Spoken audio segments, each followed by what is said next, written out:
Hey, what's up, you guys? How's it going today, Dad?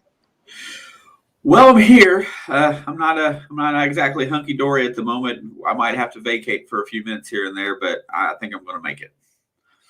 Yeah, I'm having a rough start to my day.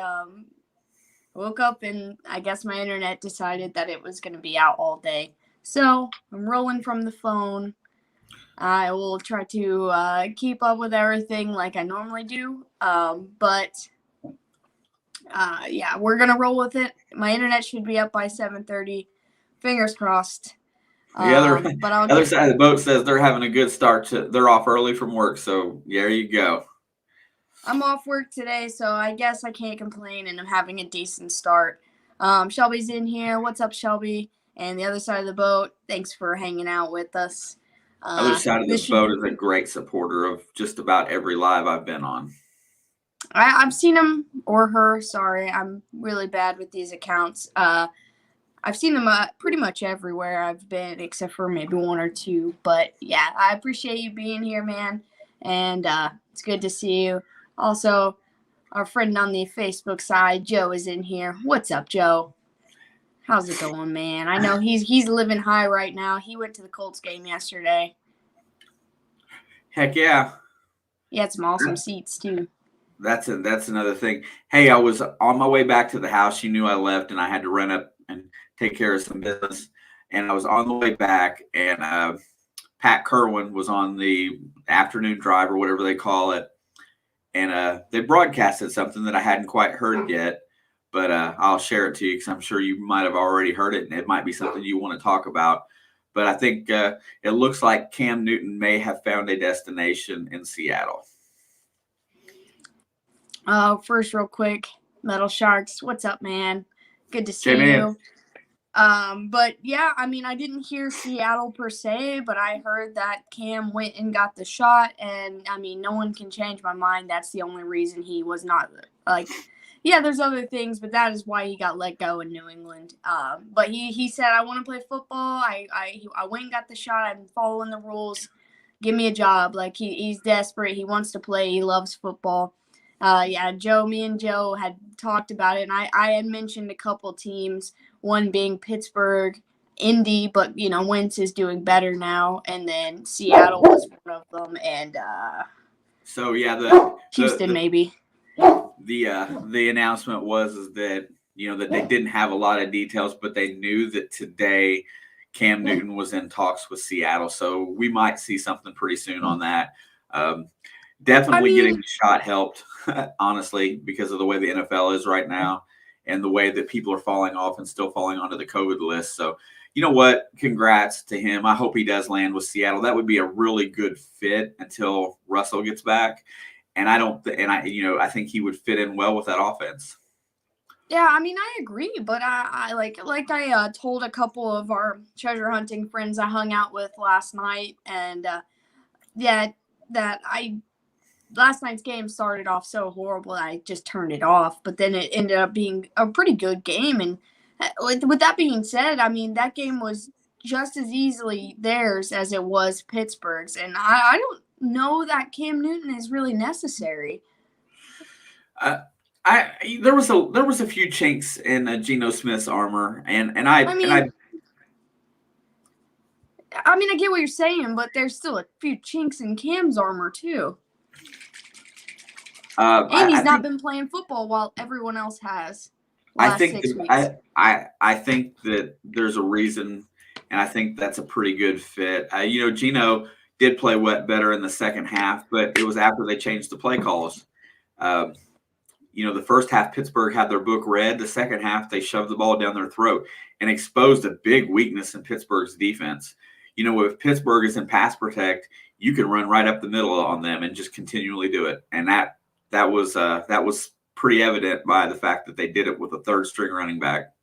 Yeah, I mean, because they lost Alex Collins in the fourth quarter, and he was not even their solid number 2 either. So they were bouncing, kind of like Baltimore over there, just pulling random guys to fill spots with some of their other guys out, and they were running the ball really effectively comparative to what you look at Pittsburgh's defense and how good they are. Guys like T.J. Watt, who basically won that game for them. The Seattle was driving the ball. T.J. Watt is the one who put a stop to it, and I think I don't know. I see the benefit of Cam in Seattle, but Cam really actually wants a starting job. And as soon as Russ gets back, it doesn't matter if Cam plays literally his perfect football. They're going to put Russ back in. And that might be the only stopper from him going to there. But, like I said, the news was that they reached out to him today. So we'll see what comes of that. Hey, what I told you is going to happen is going to happen. I'll be back in a minute. Alrighty. Since Joe, you're in here, we can talk a little bit about the Colts game. I mean, I didn't get to watch all of it. I was bouncing back and forth. But from what I gathered, both sides of the ball played really well, and holding any team to 11 points, which they're kind of a broken Houston team right now. I mean, they have been, especially with Deshaun Watson and everything. I think that they're a fairly good team. They're not the worst team in the league, and with injury and everything hitting Indy pretty hard this year, I think they rallied really good to play at home. And I even if that was a close game, I feel like that was a great win for the Colts. They are right back where they need to be to get on track. And with Tennessee not playing as highly as the whole world, I guess, anticipated, the Colts still, in my opinion, have a pretty valid shot going forth for a playoff run. What's up, Jeff? Dad'll be back in a few minutes. He just took off, but thanks for stopping by. You still over in North Carolina, or are you back home yet? But yeah, great Colts win. Now I'm just thinking about that Cam Newton to Seattle trade. I mean, I've been thinking about Cam Newton since he got cut because I thought it was really insane to me. What's up, Steve?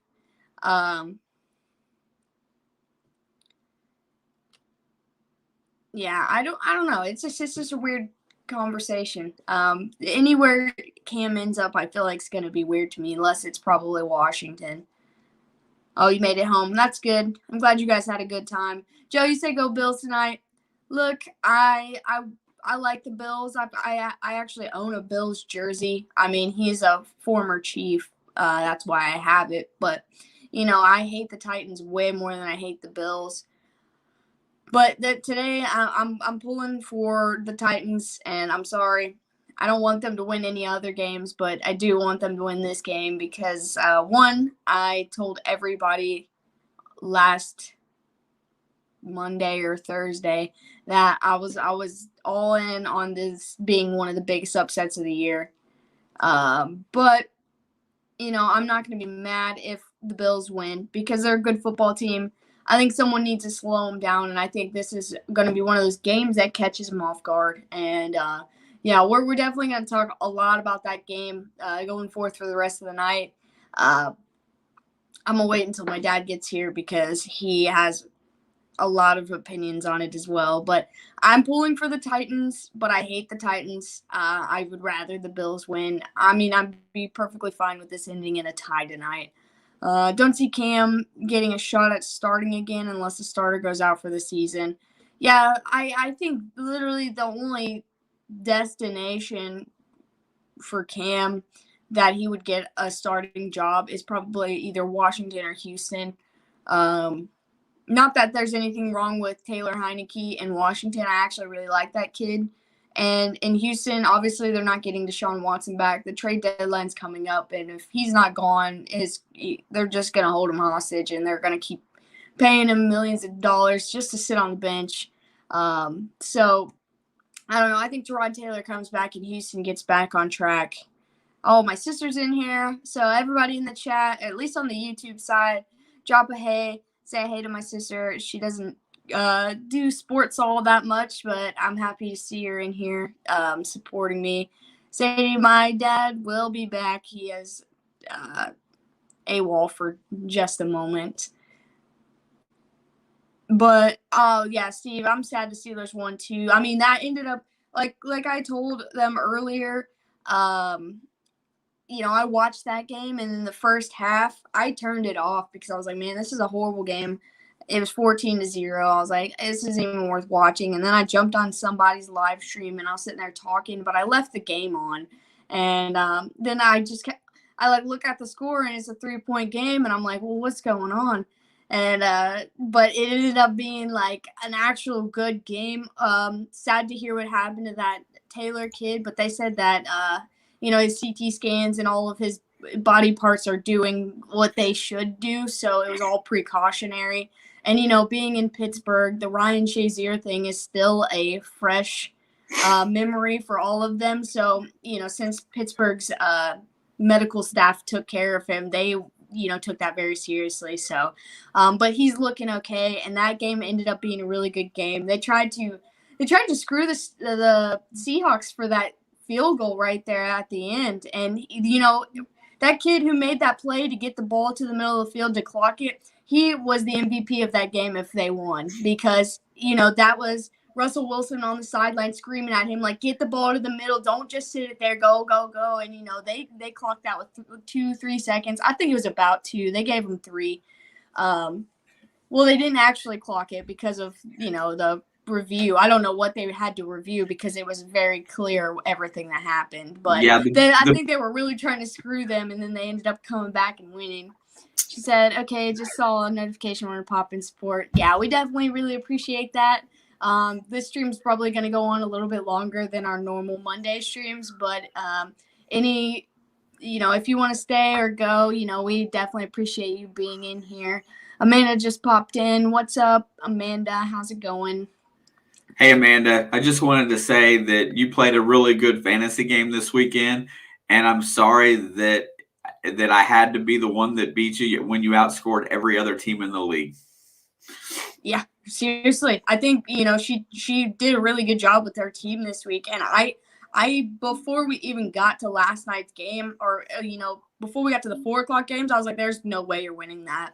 Like, I was very confident there was no way, but I mean, I guess what you do to one Bentel, you have to do to another, because I'm more upset for Philip on this one because seriously, that was like a miracle.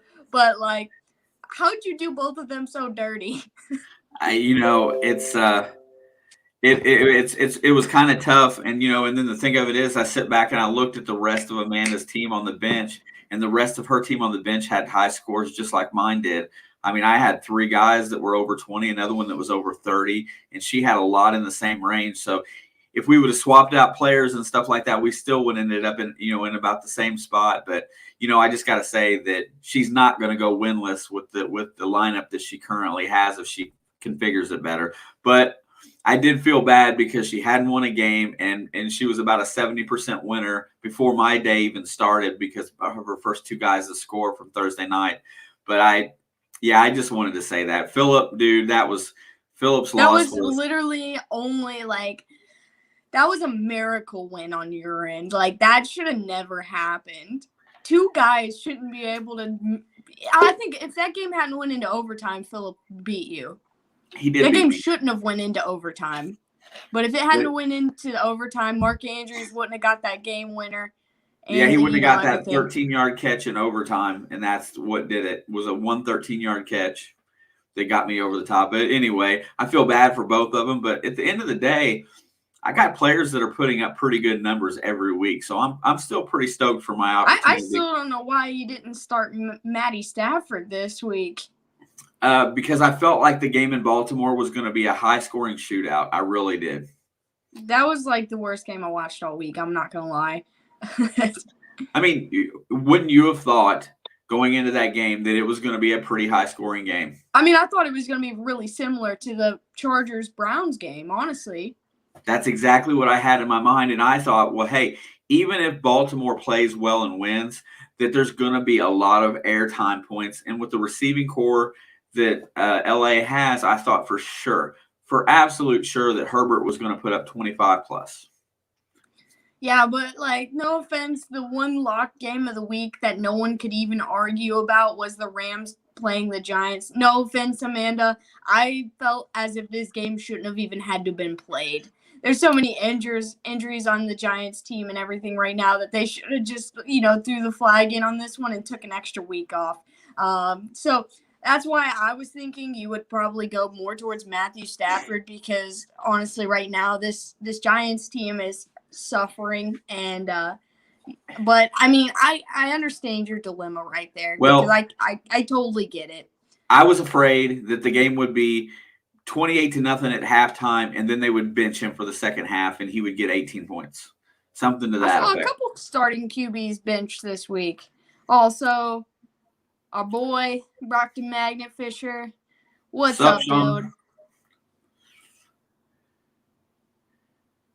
Yeah, no doubt. I'm with Amanda right there. They should have sat Jones just out of precautionary because they showed that they really can't afford to be without him and be competitive. And that game being, with Sam Donald or Aaron Donald on the other side of the ball, he could have died in that game. To be honest, that guy's a beast. So yeah, I kind of agree with that. I would have said him. Yeah, I mean, I know that it was like a team booster thing, bringing your starting QB back and, knowing he wasn't nearly as banged up as they anticipated him to be. But I don't even think that game should have been played at all. Like, they're missing so many pieces. But everyone can use the argument if Baltimore can do it, then anyone else can. And so, like, right now, I can't. I would argue for the Giants in that game specifically because, I mean, I pretty much predicted what was going to happen. I was happy for them that they put up 11 points. Oh, my God. This guy. Hey, Mr. Rob's in the house today. Thank you, Rob, for coming in. I appreciate you and Sean being here. You Tom Brady loving fools. Oh, yeah. I mean, I love the hate. Man, I feel like I spent so much time with Brockton and Rob in the last 24 hours or 12 hours or however long it's been. It's good to see you guys. I'm taking a break from my big pressure washing job. You know what? Pressure washing is fun. Yeah. I actually enjoy doing that. That's what they're doing at our place now, too. I guess it's that time of the year. Hey, you know what? There is and not to try to rush you up into anything, but there is a ton of stuff that we're going to go through tonight on this stream, and I think we should delve right into it. But I do want to make one comment. If anybody wants to see what we thought about the Cincinnati-Detroit game, since we did a special live yesterday, you might go back and watch that because the Bengals played an absolute great game offensively and defensively against Detroit, but we streamed last night. So you can go back and check that out and as we go through the rest of the games today. Yeah, I mean, we'll touch on it because I know I'm going to come to a comparison of some sort, and we'll get over to that way a little bit. But, yeah, yesterday we live streamed. It ended up being 2 hours long. You don't need to watch the whole 2 hours, but definitely the first half an hour we really dove deep into that game. So you probably have a better chance of getting these games pulled up than I do. Hey, you know what? Oh, I know. I was going to say we'll start with the 9:30 game. Yeah. I forgot. We didn't even. Yeah, totally blew my mind. I just skipped over. Yeah, let's go ahead. I'm actually happy to talk about this game. Jacksonville pulls off the win in London. Trevor Lawrence gets his first win, and Urban Meyer. It seems like when you win a football game that the negative talk kind of goes away for a day or two. So, what do you think about Jacksonville beating Miami? Oh, I mean, this was one of my upsets of the week, and so I'm happy to have gotten that one correctly because I really felt strongly about this pick. But like they got Tua back, and everyone thought that was going to be their game changer. Look, we've said it a million times, or at least I have, that I'm not sold on Tua yet. But I think Jacksonville stepped up in a big way. I feel like this travel to London honestly benefited them because I don't know if you know this. The top 5 jersey sales in London, number 1 is Zach Wilson. Number 2 is Trevor Lawrence. Number 3 is, I don't even remember who number 3 is. Number 4 was Tom Brady, and number 5 was, I don't remember who the other one. But they love Trevor Lawrence over there, and that's the point I'm getting at. So, this was like almost more of a home field advantage for them than being in Jacksonville, in my opinion. It's a new place that neither team, starters have ever been and played football. So I think it was fair ground, but everyone, like I said, loves Trevor Lawrence. I feel like he was feeling it, and he played a relatively good game. I don't know the exact stats, but they started, they started good and then got rocky, and then Miami heated up a little bit, and, they finally were able to kick some field goals this year. The guy from Miami missed that big field goal right at the half or whatever, and I think that shifted the momentum as well. It came down to a field goal to win this game, but I think that it was a really good game for anybody who got up at 9:30 to watch it. The only reason I was awake, which I didn't even wake up in time for it, was because I had to work. I was supposed to be at work at 8, and I was running a little behind schedule, but yeah, I think it was a really good game. I think this is great for Trevor Lawrence's growth. I don't think he's the best quarterback that's in the NFL right now, like rookie-wise. I think he does have potential to learn. I think his biggest problem is Urban Meyer, not who he's around, because they have a fairly good team. Urban Meyer is just he's creating distractions, drama, and he's a college coach. Let's just be real. College is not the NFL. And, I as much as I don't really care for Trevor Lawrence, this is a big win in his growth. Even if they lost this game, the way he played was a huge win towards his future. And for Miami, look, your season, I'm not going to try to be that guy. If you don't trade Tua by the trade deadline in the next couple weeks, your season is over. Like, it's just it. You've got a great defense. A lot of guys were hurt in this game, so, that probably helped Jacksonville out a little bit. You still got a good defense, but your season is not going to get any better with Tua, in my opinion. Two teams played pretty even games. They really did. The difference for Trevor Lawrence is that James Robinson put together a solid day. Wasn't a great James day. Robinson is my freaking boy, okay? Don't get me started on him. I love that kid. He put together a pretty solid day, and they had a run game. Both quarterbacks played virtually the same game. They both threw over 300 yards. Tua did have one interception. They're pretty evenly matched teams. Marvin Jones Jr., former Bengal, Houday, kind of came through for Trevor Lawrence in that game and played excellent. Gave him 7, receptions. But, Trevor Lawrence played a good game. I'm right now in this opinion that I really don't like hearing this crap about coaches. Whatever, say whatever you want in the media, but just leave these guys alone until the end of the season. Both I can't even say his name now. Urban Meyer and Matt Nagy. You know what? If you're going to fire him at the end of the year. I understand the issues they're having with Matt Nagy. Look, no, I don't agree with them, so I'm going to throw that out there real quick. But I understand where they're coming at him. But with Urban Meyer, the shit he got involved in had nothing to do with football. It had nothing to do with other football players. It was between him and his wife. It could be a headline for a day, but after that day, let it go. The only thing that pertains to football is the fact that he suffered a pretty bad loss after a really good game against the Bengals and did not go home with his team. That is where his coaching, football relation, everything else needs to be left alone. That's between him and his wife and whoever else was involved. We need to move on. We got to stop talking about him not knowing where he's not supposed to put his hands, okay? Look, that's between him and that girl. Look, this isn't daytime TV. That's what I'm saying.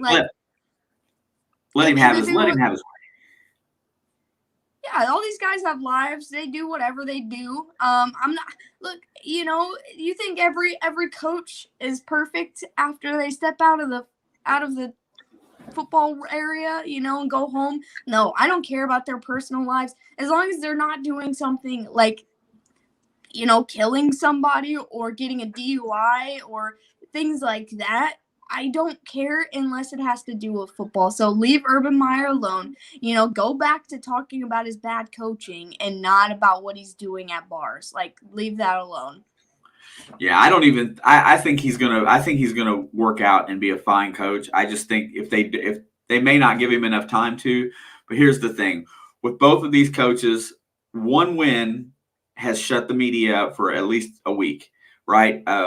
The Bears won with Justin Fields under center, and then they left him alone. They lose this week to Green Bay, and all of a sudden, I don't even think that was his fault. You got a headline that says, "Oh, Matt Nagy, the 10 things he done wrong against Green Bay." Matt Nagy's a good coach. He's from the Andy Reid tree. He is a good coach, and Urban Meyer will figure it out because he was one of the most innovative minds in college football. But you gotta take this drama bullshit out of the equation. Let these guys coach. If their teams are losing after a year or two, then get rid of them. We all knew that Jacksonville was going to lose this year. It didn't matter who was coaching the team. Give them an opportunity and then beat them up. Find something else to talk about. There's a lot out there. Yeah, see, I'm like, when someone says Urban Meyer, I'm like, if you talk about that Thursday night at that bar, I don't want to hear it. I'm over it. Like, I was interested to see when it happened because, it was like everywhere. But then I saw what happened and I'm like, wow, I mean, that doesn't really matter about football. So I don't really care. I just like the memes. I live for the memes. Pretty good game that game was. Let's go on to we already did Thursday we did Thursday night already, didn't we? Have we talked about the Tampa Bay Philadelphia game? No, we didn't actually. What's to be said? It was a really good game. Yeah, look, Philadelphia played admirable. I talked to a lot of Eagles fans who were really upset about it, and I'm like, okay, come on. You can't tell me you didn't expect a loss. Like, you can't tell me you didn't expect it. But the thing about it is I saw 1,002 different wins for Philadelphia within that game. And so, they were actually, driving the ball, coming back. The first half was horrible offensively for them. But the first half of defense was not their worst, outing either. So they stayed balanced. They survived the first half. It was rocky. Didn't look good, but they went to make some halftime adjustments, and then they started playing well. And I know what it's like to be a Philadelphia fan. Not saying that I'm a Philadelphia fan or I ever have been, but I know a lot of them, and I know how they feel and how they felt the last couple years. If I have one piece of advice, you should take that Thursday game as a win.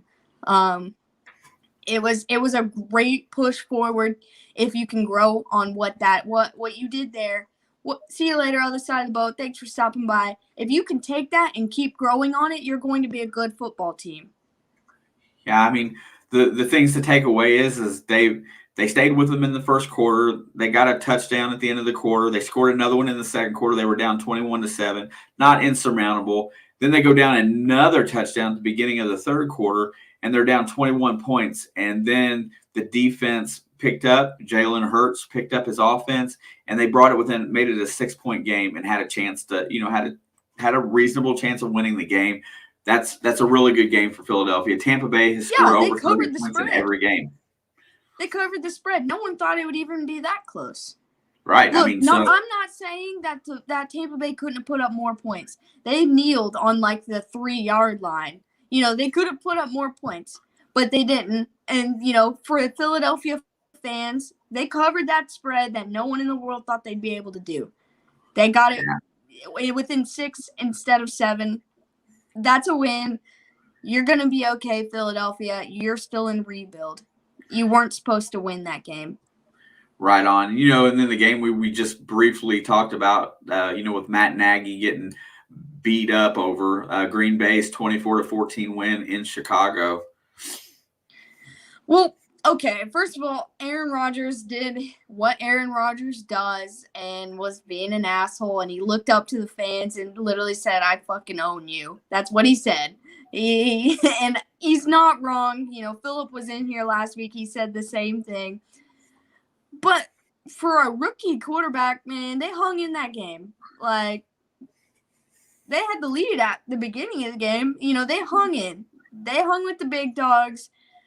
It was not a blowout despite it being a 2-score game. Yeah, that's another situation where I can tell Chicago that that's a win.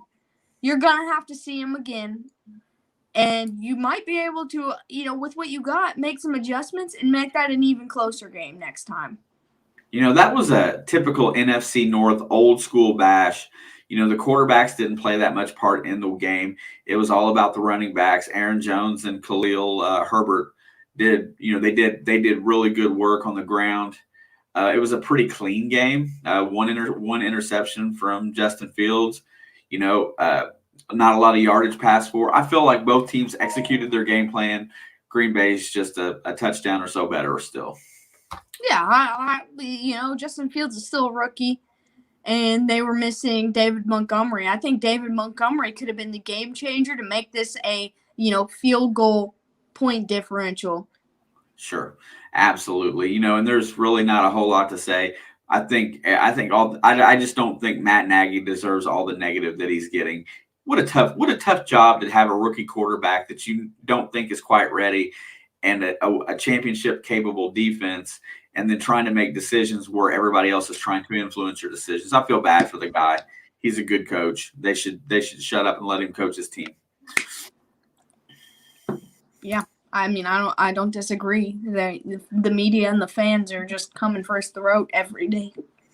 Yeah, it's hard except for when they to win. Battle through that and still be a good coach. Yeah, the next game on the agenda today, Indianapolis actually just throttled Houston. T.Y. Hilton was back in the lineup. Jonathan Taylor went off for another really good game.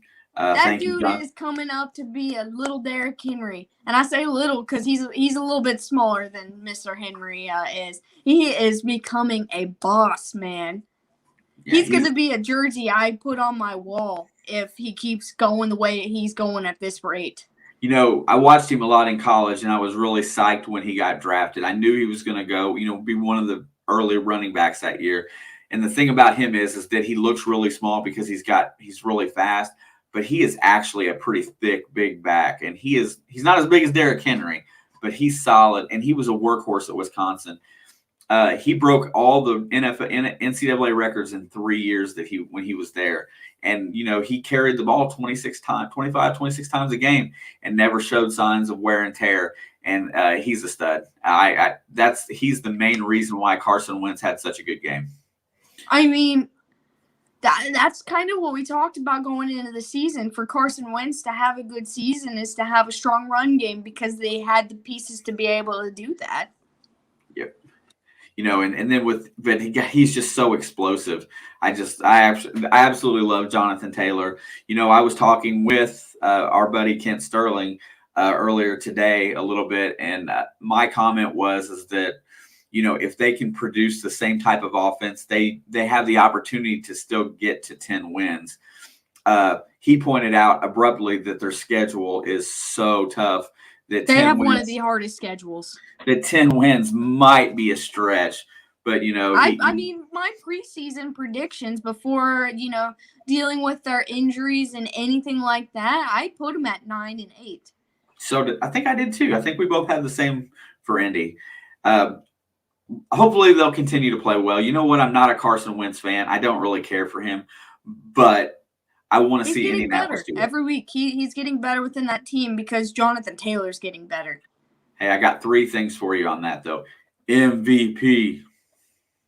Yeah, well, that's gone. Look at Kyler Murray, dude. Yeah, but I'm just talking about Mark. Can't beat Kyler Murray out. I said that for Mark in case he was to happen to stop by and see us tonight, because Carson Wentz is definitely going to be the MVP of the NFL this year. Oh, yeah, just like the Chiefs' defense is going to be the MVP of the NFL this year. The Chiefs' defense threw 5. I didn't see anything that I really deemed it necessary to talk about with Houston. Davis Mills. I told Joe when you were gone a few minutes ago.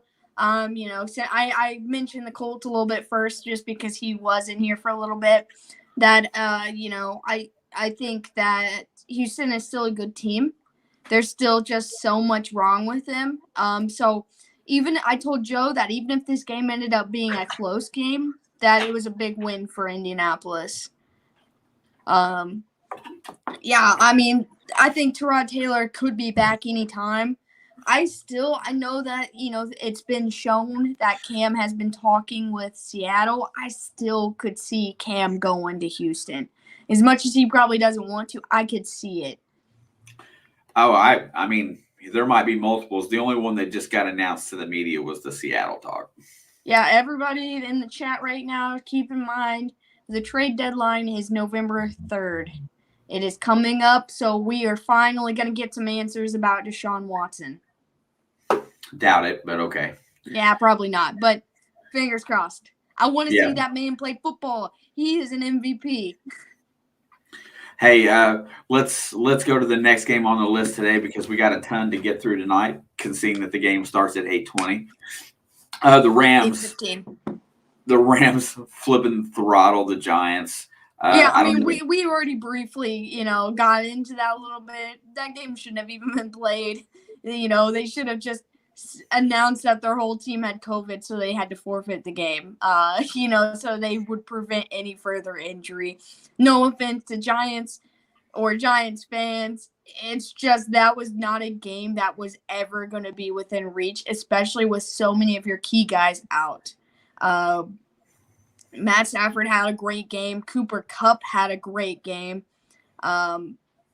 I don't know. I just think, there was nobody stopping that. And the thing I have a problem with right now is they're talking about all the 5-1 teams, which is the Rams, the Ravens, the Bucks, and 2 or 3 other ones are 5-1, the Packers.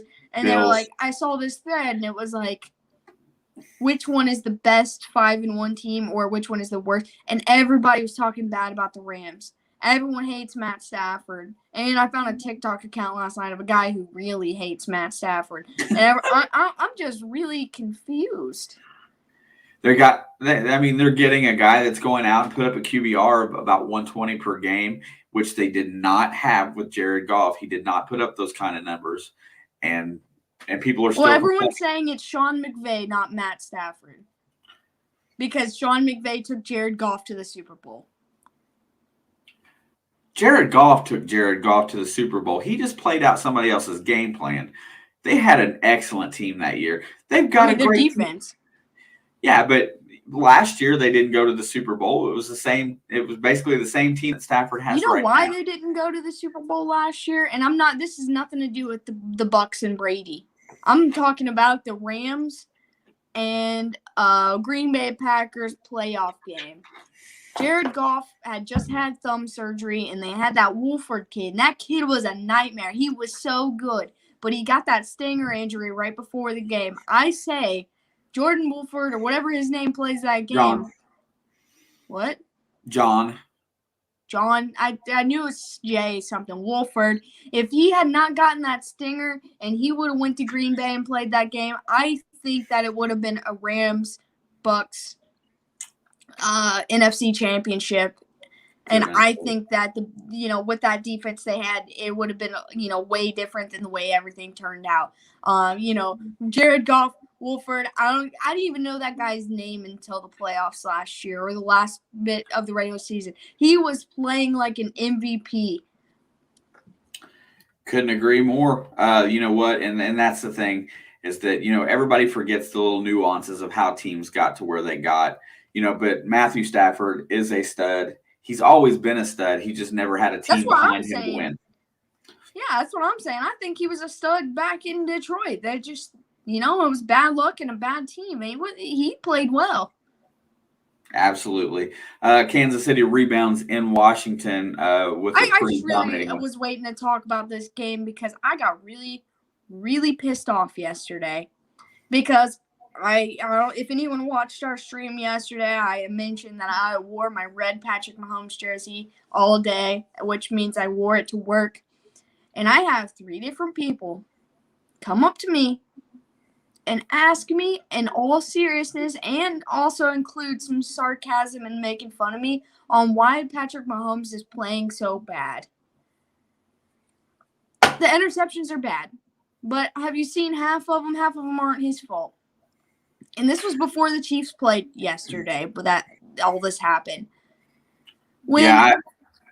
I think he's playing still some of his best football, but bad things are happening when, he's had bad passes that ended up into interceptions. Yes, I will admit that is true. Every quarterback does that. But, a good high percentage of his interceptions are tipped balls from his receivers where he hit them in the hands or in the chest. I still think Patrick Mahomes is the best quarterback in the league. You sound like you sound like me trying to defend Andy Dalton a few years ago. It was the same type of stuff. I was defending Andy Dalton a few years ago. It's the same. It's the same premise. You got people that nobody expected a 2-3 start from Kansas City, and what are they going to do? They're always going to initially blame the quarterback. He's got some fault in it. He accepts his responsibility. Yeah, and he acknowledges that. However, even with the 2 interceptions in this game, he put up almost 400 yards passing and still gave them 2 touchdowns, from the air. There's nothing wrong with the game that he played, and I think everybody just needs to just kind of chill a little bit. Everybody has good stretches and bad stretches. I'm glad if he's going to have a bad stretch, have it now. If there's going to be a set where you got to find an identity, what's up, JP? Now's the time. They made Washington look worse than I feel that they already are. There wasn't a lot of good that came out of that game for Washington. I told you going into this game that Juan Thornhill was getting replacing Dan Sorensen as that starter at that position, and look at the immediate difference. Sure. I mean, Taylor Heineke only completed just over 60% of his passes, so I mean, that's not going to win against a team that scores 30-some points. But know what? Also, Phillip is in the house. What up, my dude? There's the other heartbreak kid. Yeah, we haven't got to his game yet, and I briefly talked to him earlier today about it, and so we'll get there. But yeah, I think this was the bounce back they needed, especially on defense, because Taylor Heineke has proven that he can still put up points. He can still move the ball. They held Scary Terry under 100 yards. They played good football on both sides of the ball for once. Yeah, Mahomes had 2 interceptions. I know for a fact one of them was a tipped ball. I don't know what the other one was. And the worst part about that first interception, it was on the 2-yard line. That was going to be a touchdown. So, I think this was a great rebound game. I told everybody I could see Patrick Mahomes and the Chiefs winning the next 12 games out because they needed to fix some things, and it's not one guy's not fixing it all, but I think they've seen how they have good film on their defense to watch now, and they can just improve on what they started. Also, Cool Arrows Gold, what is up? Yeah, the one thing I want to talk about for with the Kansas City game that I didn't get a chance to mention is that the improvement in Patrick's play for this game was his ability to throw the ball outside of the pocket. And I know he's always done that really well, but he seems to be getting outside the pocket a little sooner as opposed to not waiting for the pressure to come, kind of going ahead and moving the pocket out and about. And I think it really picked up with his yardage and his receivers a little bit. I think that was a move that he needed to make to change up his play style a little bit more. And also he scrambled fairly well. Yeah, I know, Phillip, about the 60%. But the thing of it is that, Kansas City's defense needed to play well. They need something for confidence. And then Mahomes, with the time of possession and playing well, gave them an opportunity to stop somebody. I also wanted to bring up another good thing about the offense is, we took a big hit last week losing Clyde Edwards-Helaire. But they promoted Darrell Williams to the number 1 spot, and just look at that man's stats. Over 147 yards or something. He got a rushing touchdown. Yeah, he put up 62 yards rushing, and where is it at? Yeah, he had and about 30 yards and 30 yards in the passing game. Oh, So yeah, his 100 was yards 90. of total Yeah, offense. that's what it was. I was thinking of someone else. But still, he put up almost 100 yards and got a touchdown. They still need a guy to be able to run the ball. Yeah, he had a rushing and passing touchdown. Yeah, and he had 4 targets and had 3 receptions for 27 yards. He played the game out of the backfield that they need. Yeah, I mean, he knew he had to step up for this game, and I think he played really well. I can compare it a lot to Chris Evans yesterday with the Bengals. A very similar comparison right there. I mean, he stepped up where he knew he needed to and made good plays. I could not agree more. I wanted to see something really quick before we went any further. I just wanted to say that, to Phillips' comment about the 60% completion ratio, there is over 10 quarterbacks in the league this year that are throwing at a higher clip at over 70%. So there's a lot that's over 65. If you go 65 and up, there's quite a few quarterbacks in that range.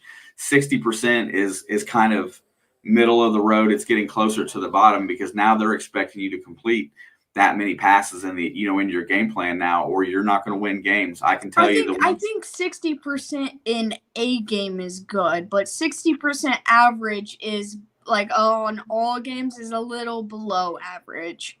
I think 65 to 70 of your all-time stats or just your whole season or whatever, I think that's pretty good. I mean, 60 is just falling a little bit below.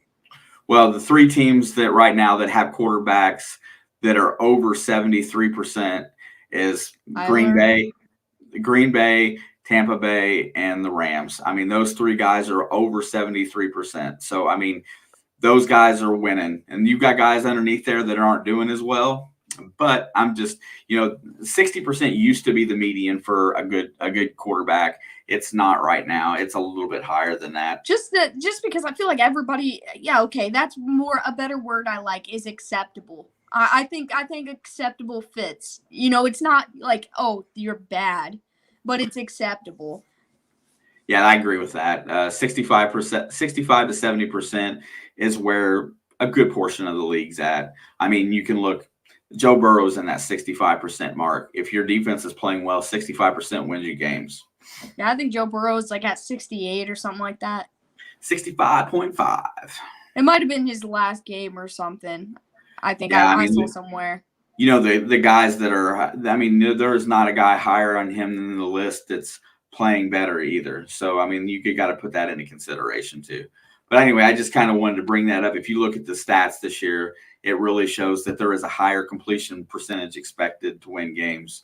And but 60 still is usually pretty good. Anybody under 60 is going to the bench. So yeah, I mean, basically, yeah. Unless you can run like Kyler Murray, below 60 is not that great in this league right now. The next game was a really wild game, the Minnesota-Carolina game. Oh, yeah, that game. So I got off work as that game. I clocked out right before that game went into overtime. There was 2 minutes of game clock left, so I stayed at work. I stayed over so I could make sure I watched that because, it was insane. It was a good game. I think I stand by what I said, even without Christian McCaffrey, that was a very evenly matched game. Chuba Hubbard is playing really good, filling in for him, and so I think it was a great game. Seriously, it was probably one of the better games. It was the best 1:00 game. Here's the end all beat all of that game, and this goes back to Phillips. Michael Vick wasn't really. Yeah, I mean that's what I'm saying is the only way it's okay to be below 60 if you can run. And what did that man do? He could run like Kyler Murray and Lamar Jackson. That's the only time I think it's okay. The only thing about the game, the Minnesota-Carolina game, that was very disheartening is your number 1 and number 2 receiver had 5 drops apiece. That's 10 passes that was in their hands that they dropped. And now there you go. That made Sam Darnold's game go from decent and competitive to looking kind of bad. And you know what? He only threw 1 pick that game. His QBR was 55. but he would have been 27 for 41 if them balls that hit them receivers in the hands were caught. Yeah, but he only had 17 completions in that game, and I think that's the difference in the game. His receivers not making plays. I completely agree, 100%. Also, Philip, I don't know if you saw this. Yeah, I did not watch a majority of it. I watched a little bit of it, FanDuel, on my way walking out the door. But I just, kind of followed it. I only got the Cowboys-Patriots game. When I last saw that game, Darnold was 6 for 20. Yeah, it was pretty bad, but they still stayed in the game, even despite the drops and everything. Yeah, and there's the one time where completion percentage can be skewed for sure. But that's at the end of that game. The first team in overtime that got the ball won. Minnesota did not. Here lately, that's almost always the case, unless it's two bad teams or something. But you know what? It's still a pretty good game, and you know what? Minnesota's a 500 team. I think that pass to that Osborne kid who caught that touchdown in overtime, that was the most elite that I've seen Kirk Cousins look this season. That one pass for that touchdown, it was beautiful. Yeah, he deserved to win because of that pass. Kirk Cousins is a pretty good quarterback, just as long as he can stay within his own head. Yeah, that's true. I mean, I feel like he's not elite or anything, but he's good enough to be, like a game manager and make good passes when you need him to. So next on our list today is Baltimore did not make the same mistake they made on Monday night, and they jumped all over the Chargers early. And that game was probably the biggest shock to me all day. Yeah, the defense played well. Justin Herbert did not look like Justin Herbert. I don't know what to say. I really don't. I'm gonna take one step back just because of this comment. I agree with you that I think they could have. I'm not gonna say should. I'm gonna say they could have a worse record. But I mean, they had Arizona. Their kicker just missed a game-winning field goal. They had Cincinnati because that fumble was a very close, could have gone either way call. Plus, they had him anyway before they ran that ball that was dropped. They could have just kicked it right then and there. And so I don't know. Like, I feel like they could easily be 5-1, and they could easily be 1-5. Like, I'm not even gonna say 500. I'm just gonna say they could be elite or the worst. They're a good team that plays bad, and good times they play good, and sometimes they play bad, and I just don't understand them at all. And it was kind of like the conversation earlier that we had about Denver and Vegas. But you said Baltimore, Justin Herbert did not look like Justin Herbert. I couldn't agree more. This was probably the worst game of his career in terms of how everything played out. I mean, he played Tampa Bay last year and almost beat them. He played the Saints with Breeze last year and almost beat them. A lot of their losses were like within 3 points. He played a lot of elite football in his first 2 years, and this was probably one of his worst games. I mean, his first career game was against the Chiefs in week 2 last year, and he almost beat them then. That's an awesome assessment, Philip, because Baltimore did come prepared. Lamar Jackson did not play a great game either. Lamar Jackson had 2 picks in the game. His QBR he threw for like 160 yards. Yeah, his QBR was under 70. He did not play well. I mean, he completed a high percentage of passes, but they had a game plan that they were going to use, and I expected a high-scoring game as well, but they were able to move the ball with the run, and they were able to contain Justin Herbert, and that's it. I love that Shelby just sneaks in and just says Lamar is a bum. Like she doesn't say anything and then sneaks in with that one. Yeah, I seriously, like we said earlier, much like Wentz, yes. I was ready for a shootout, 1,100-yard game, just like Cleveland and the Chargers. I was ready for that. I thought it would have been a lot more fun game watching both of these quarterbacks compete with their arms.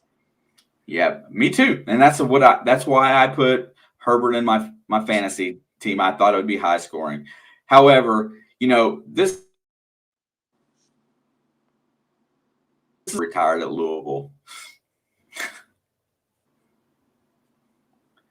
Yeah, Also. I mean, I feel like it's a little soon to retire his jersey, but it was cool how they did it. Yeah, I thought that was a pretty classy thing for sure. And maybe he doesn't deserve it. We'll see at some point. But he did play an He's excellent already career. won an MVP, and he's done some very elite things. He has the most wins by any quarterback under the age of 25 or 35 or I don't know, something. I'm sure it's 25, not 35. Oh, I thought I saw him. I'm thinking two different stats, maybe. That's pretty good. But anyway, that game was an unexpected train wreck. Shelby has come out choosing violence. She hasn't said anything, and she's just going for throats. Where is this all coming from? Are you okay? Yeah, I mean, we're going to get to Teddy in a second. I guess you should give him his props while you can, because he turned the ball over 4 times against the Raiders. So go ahead and give him his props before we get to that game, I guess. Arizona went into Cleveland and mashed. Oh, yeah. I mean, that Browns team is basically broken. Like, I'm not saying they're bad. I'm saying they're broken. All of them. Case Keenum came in that game. Like, they're broken. Yeah, I don't think there's much to really say other than. I mean, the Cardinals are elite, and the Browns are just beat up and broken, and now they've got to play this Thursday. They have a short turnaround when their quarterback left in a sling. I was listening to Stefanski on the radio today, and he was like, well, we really don't have time to go over the footage of this game. He says we got to play, I think it's Denver Thursday. Is that right? Denver, yeah. We got to play Denver on Thursday, and we got to start preparing. He says, I'm not exactly sure what personnel I'm going to have available to me in practice, but we can't wait for it. It's going to be rough this week. His exact words. So I did not know where Cool Arrows Gold is from, but he is a Cardinals fan. I have just learned. So we're from the Kentuckiana area. Cool Arrows Gold, but that's super awesome. You are not the only Arizona boy or girl that has been in our show. So we love the Arizona fans because, they're getting what they deserve right now. So we've been rooting for – we're AFC people, but we've been rooting for the Cardinals on the NFC side. Also, this comment is really funny to me. Yeah, I don't know. I think that's a little harsh, honestly. It is a little harsh, but I just thought it was funny. I think Teddy's a great quarterback, and I still think Jameis is a great quarterback. We still haven't seen Jameis Winston play his best ball yet, and for the amount of yards he can put up, he's gonna have some good games this year. He said, "I hate what you did to my Browns, but congrats on the win." Yeah, they're 6-0 now, like. Yeah, Zach Ertz made the decision of his life. He went to bed 2-3 and woke up 5-0. Yeah, and then just think that really solidifies their receiving team. They lost Max Williams to season-ending injury, and they lose Max Williams, and they go out and get arguably one of the 5 best tight ends in the league still. I mean, they're trying to win this year, and I think they've got a great chance. They're trying to. Jesus Christ. I don't know what happened, but everybody, send some good vibes to Shelby because something's obviously going on with her now. I'm sad that she's in work because I want her in here. I know.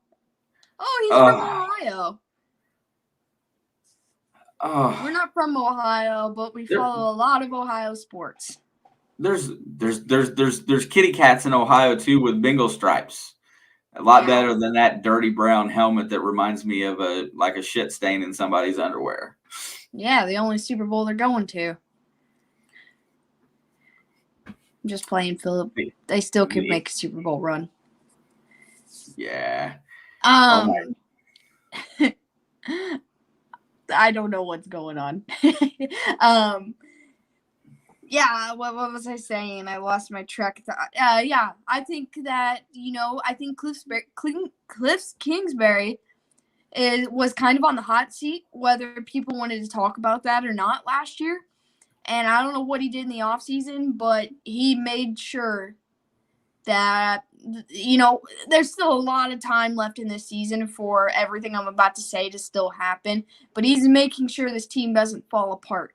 Last year they had almost as an elite team as they have now, after they went and got Hopkins and Watt. And Watt was this year, actually. Sorry, I don't know what I'm talking AJ about. Green and Watt were this year. Hopkins was last year. Yeah, but they went and got Hopkins, and they made some adjustments, and they were playing fairly elite last year. But, their defense would let them down, or Kyler was battling with injuries. And, I think they made some adjustments. They went and got some guys, and Cliff Kingsbury knows that if they don't make the playoffs this year, he might be out of job because there's no way they don't. Well, the thing that I keep noticing about on these games, DeAndre Hopkins has been hurt. I mean, and I still say he's still hurt, even though he put up 2 touchdowns and 3 receptions for 55 yards. He's still hurt. He's playing limited snaps, or playing them hard. He's more of a what do you call that? A distraction than a lead receiver right now. And AJ Green and Christian Kirk have picked up the reins with that. And together they're putting wide receiver 1 numbers up every week. They both put up over 70 yards and each had a touchdown in this game. So Arizona's getting to rest their star. Some of their stars are getting to rest because look, they're sending 5 or 6 guys out to run the ball. Your quarterback runs. Colt McCoy ran a few plays. Rondell Moore, Jonathan Ward came out and they ran. They're doing the running plays. So James Conner, who's kind of picked up the workload there, and Chase Edmonds, them two are kind of sharing the lead, but they're not putting, they're not rushing the ball 30 times a game. So they're saving themselves. Arizona's also doing player management. And you know what? That's important. Yeah, was it 18 weeks of football before playoffs? Yeah. And that's kind of what where we were getting at yesterday with Cincinnati, putting Brandon Allen on the field. Yeah, like I said at the beginning of the stream, we got to see a lot of backup quarterbacks this week. And sorry, Philip, yours was not for a good reason, but everybody else's backup quarterbacks, I think that's a big move for guys like that. Get some of these guys off the field, let them rest so they're more prepared going into next week. Their body's more prepared. They're mentally ready. I don't know. I just think, if you can win a game and well enough to not have to play all your starters and still win really well, that's a huge win in a longer season like this. Yeah, I mean, you can't say enough about the Cardinals in that game. Going to the next game, this was the one that really beat me up in the head a little bit because I didn't understand it, but I didn't get to watch it. It was Denver getting beat by the Raiders. However, Teddy Bridgewater. This is a true fan. This is a true fan right here. Yeah, he doesn't need that left arm. But Teddy Bridgewater did turn the ball over 4 times in this game, and you can't recover and a fumble.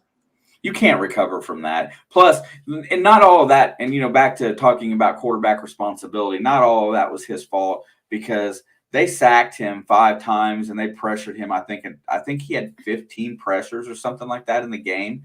5 sacks. I mean, the Raiders defense stepped up in a big way. The biggest takeaway from that, Denver offense, Raiders defense stepped up in a biggest way they could have possibly. They got in his face. They forced some turnovers. They did everything the way they needed to win that game. Shelby's on it today, man. What the hell? She don't like Chipotle, but Qdoba's fine. Qdoba for the win. And even my sister's still here and agrees with her. Qdoba is top tier. You can't change my mind, so don't try. But, yeah, this game here was – the Raiders played an inspired game. They lost their head coach. They played an inspired game. Before we go, you get too far. What's up, GOAT? Everybody drop a yee in the chat for Mr. Adventures with GOAT. But the thing is, that's exactly how I feel right now. She woke up and chose violence. But did you know that John Gruden and Derek Hart are next door neighbors? I How did awkward not. is that? For I a guy mean, that wouldn't even extend him and give him a real quarterback contract, who gets fired now, every time he walks outside to go to work, he's got to look over and see him. He's right there. Like, I just found that out. but yeah, I mean, hey, I mean, what's Derek going to talk to him about? So, have you cleaned up any of them racial epitaphs lately, or what? I mean, what kind of Honestly, conversation? I never liked Gruden, and even if he still is a whatever, everything was said, I think if he said it 10 years ago, I would believe it a lot more than if he said it now. I mean, I don't want to get into it. But I'm just saying, I would have believed it more if it came out 10 years ago and that it happened then. But, like, looking at him now, I just don't see him, like, today, John Gruden saying things like that. You don't get inside a person's mind. Just because a person may have made a racial comment doesn't mean he's a racist. It does not make you necessarily a racist. So therefore, you know what? He's probably said some things, but you know what? I think in the end, we've all said everything. Something. Oh, who knew there was this much drama in football? Girl, there's a lot more drama than you could ever think about. A coach was Urban Meyer, man. Just type that name into Google and see what comes up. Yeah, see the 50-some-year-old guy's 24-year-old girlfriend in Ohio, or what he's her sugar daddy, I would say, is what that is, more or less, but whatever.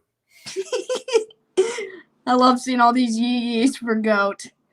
Yeah, everybody, man. Check out Adventures with Goat. Jeff is he's a guy that has been really working hard on his personal life.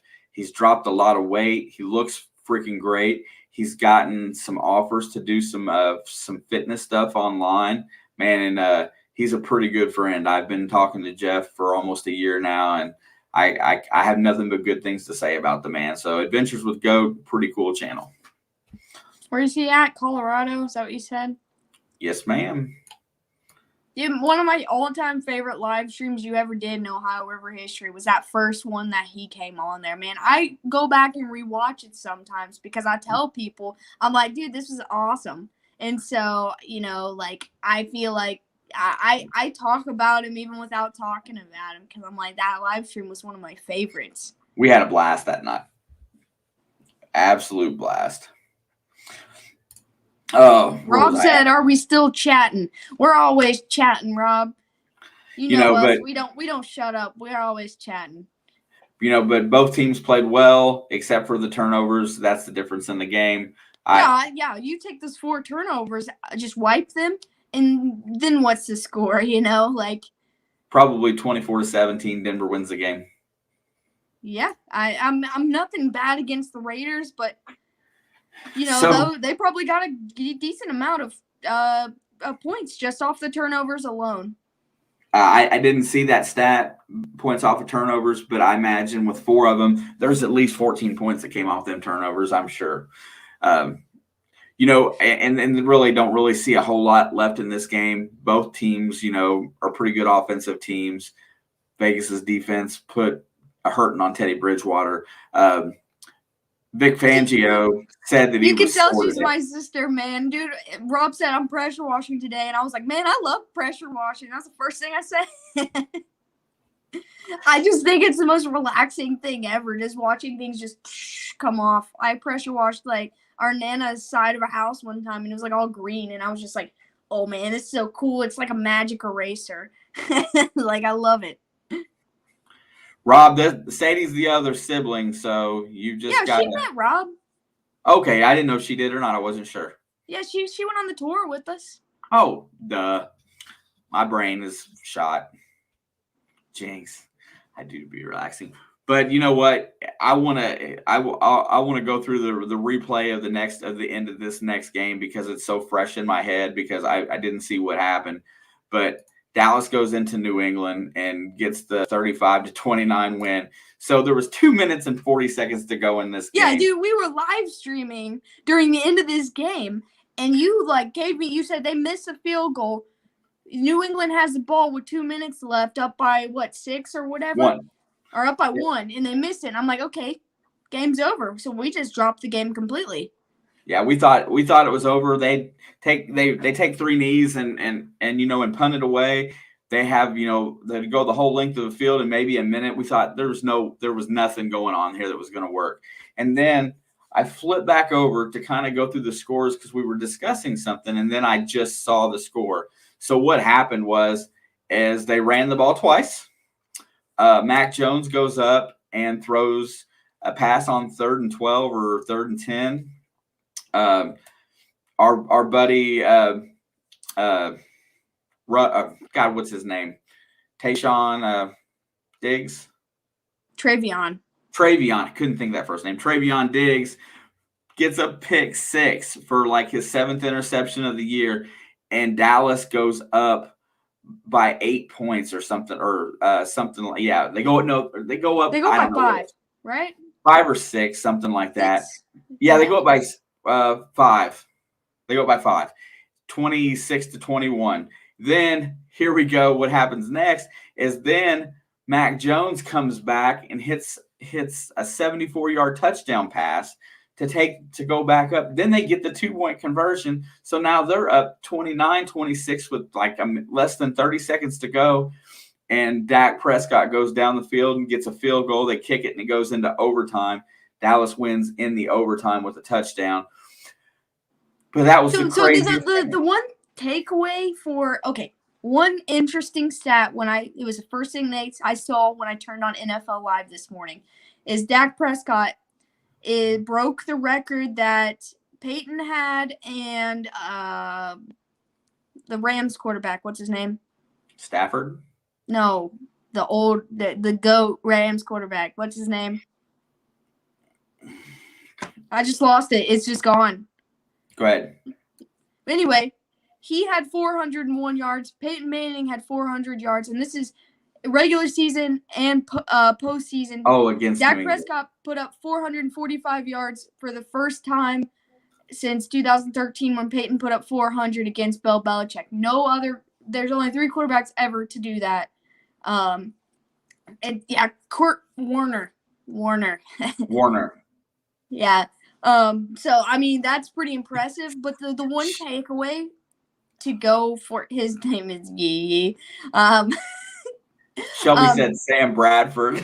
I was just talking about Sam Bradford yesterday morning too. But the one thing is Mac Jones is a rookie quarterback, and he just went toe-to-toe with Dak Prescott, who's playing his most elite football. He was already good before this year. He just was not disciplined, and they had a bad defense. But now he's playing elite football, and Mac Jones went toe-to-toe with him. Yeah. Mac Jones, Mac Jones is the best rookie in their class right now. Yeah, that's definitely a fair assessment.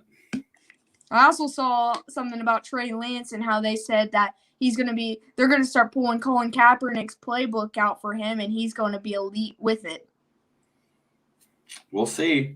But you know what? Nobody's calling for that coach's head right now. So, for not playing him. At least they're letting that coach his team.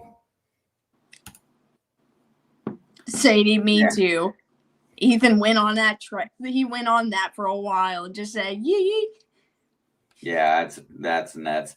That was probably, the one thing we can take away from this NFL season is shit's been crazy everywhere. Yeah, my biggest thing is not every, but 99% of the games played so far this year have been great games. And it didn't matter if you're the best team in the league or the worst team in the league, you still have a chance.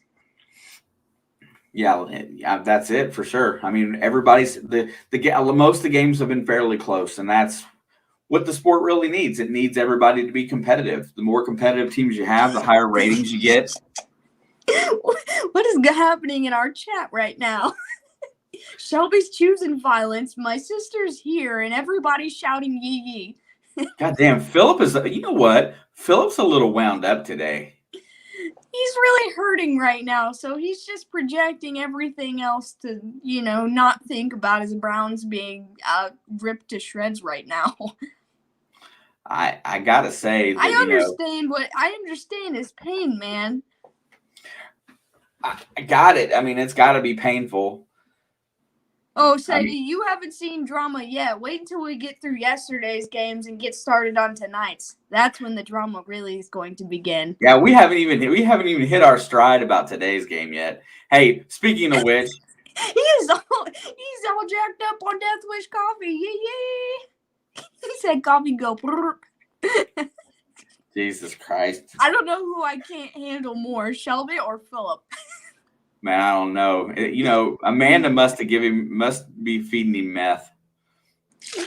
He said coffee go. Sadie lives for drama for sure. Everybody else, I like the drama that occurs in this chat.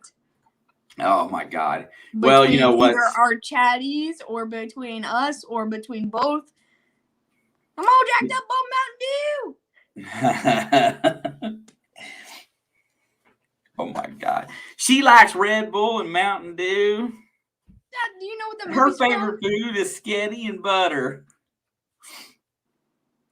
From Talladega Nights? No. That's what she's talking about. I know. But it's the same. They use that line in South Park with Honey Boo Boo. Yeah, I know, but Sadie's quoting Talladega Nights. You know. And I'm still sitting in my pee pants. Oh. Yeah, I guess he better not be eating mashed potatoes.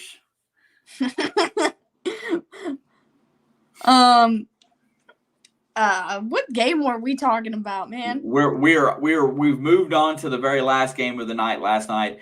Pittsburgh's 3-point win over Seattle, the tale of two halves. Pittsburgh dominated that first half, it was like, they could have deleted that first half. I didn't even care about it. But that second half, Seattle figured it out. They turned the switch. They turned it on. Geno Smith did all right. Their run game, their third and fourth string running backs did good. They pounded the ball, but T.J. Watt just pounded them harder in overtime. I mean, the summary of that game is T.J. Watt is the only person who won that game for Pittsburgh. Yeah, you know what? And I haven't really consistently watched a game with Roethlisberger this year, but his arm looks very weak. He looks 40. Tom Brady doesn't look 44, but Ben Roethlisberger looks 40. See, Ben Roethlisberger looks 44, and Tom Brady looks 34. Yeah. You know, that's facts. 34 is usually a solid age for a quarterback to end his career on. So that's where I'd put Tom Brady at. He's just 10 years ahead of everybody. But, yeah, you know what? This was two halves, the game. You know, Pittsburgh dominated the first half. Seattle really dominated the second half. And then overtime was, like you said, it was T.J. Watt making a play. I mean, that's really what it boils down to. There's not much left. All right. Are you ready to preview Monday Night Football? We've got an hour before kickoff. Well, I mean, we just kind of didn't say that too much about that game at all. I mean, I know we briefly mentioned it, but, you know, it was so bad. Like I said, I turned it off and I went over to Brockton Magnet Fisher at YouTube and hung out with some treasure hunters. And that was just I can't believe. I was gonna say this was the first. I going into through the first half, I was gonna say that I think that it was gonna be the first terrible primetime game like that. It ended up bad. But then whatever happened at halftime made it still a good game. You know, if that halftime didn't happen the way it did, I would have still been mad they didn't flex another game. Yeah, you know what? I mean, it was still a good game. I bet you, and it probably still got ratings because Seattle has a pretty good following and Pittsburgh has a following. You know, in Pittsburgh, what a hostile environment. Environment. You know, I guess the three things that I really got out of that game was DK Metcalf did not disappoint. Tyler Lockett came through in some big plays too.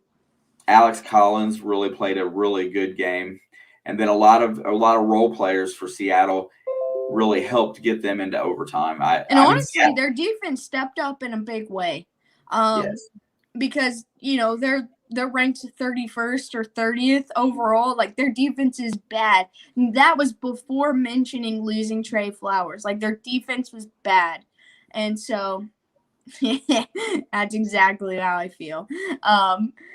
Yeah, so they stepped up in a big way because as bad as Ben Roethlisberger's arm looks and as bad as his mobility is, he's still able to make big plays. Like, and they've got a young RB1 that could turn out to be one of the best, like in Najee Harris. He could definitely be their Le'Veon Bell. And so I think, in the pass game, the run game, he is growing every single week. I've kept him on both my fantasy teams because I hate Pittsburgh, and I vowed to never have any Pittsburgh players on my team ever, but I got Najee Harris because, like, I feel like he's great, and he's going to get better. And so I think between that and the fact that they do have players like Deontay Johnson and Chase Claypool that can catch balls that are thrown to them most of the time, there's still potential for that offense as much as I'd like to see them fail every single week. So for Seattle to go in there and, Pittsburgh could have easily put 40 points up on them based on how their defense had been playing this year. And so it was an awful loss, and it was, like Philip just said, TJ Watt breaking shit up in overtime, getting that big, 14-yard sack to end Geno Smith's final drive of the game. It was huge, and, Seattle could have won this game. They made a brilliant play at the end of the game to clock it, to get that field goal. All in all, I'm just amazed of how much of a better game it ended up being. Like, that was the first game all year that I have just turned off, other than that Cincinnati-Chicago game. And it didn't really count because I just switched it to another game. But I was still watching football. I was just limited my options. And so I think, I don't know. I'm just impressed with it, to be honest. Posted on Snapchat for people to join. Hell yeah. Thank you so much. TJ Watt woke up in fourth quarter and chose violence. Yeah, I think that's where Shelby's getting it from right now. Fourth quarter of that game last night. Shelby and TJ Watt related? Yeah, man, I hope not. That scares the crap out of me. Alex, that meme you posted of Russ and Geno right before the game, before OT got me weak. Oh my God. I don't know if anybody's seen it. I did post this meme earlier, and it was a picture of Russ and Geno Smith in the middle of the field for the coin toss or whatever in overtime. And it was like something along the lines of, when your parent comes out onto the field at the rec center or something. I can't even remember what it says, but I was laughing pretty hard. They might be the same person. That's even scarier than them being related.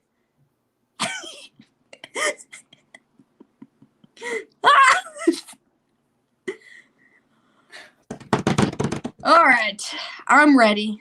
Well, one other thing on that is that I just I just saw the other details about the Pete Carroll conversation.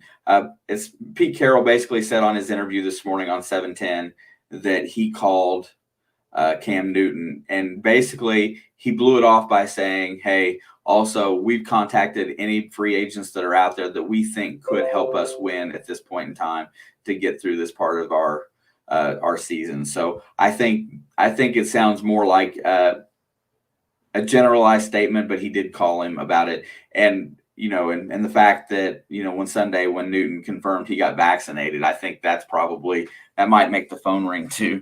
And I did not know. Say, the second that he announced that he got vaccination, I guarantee he got 4 calls 5 minutes after that article got released. At least 4.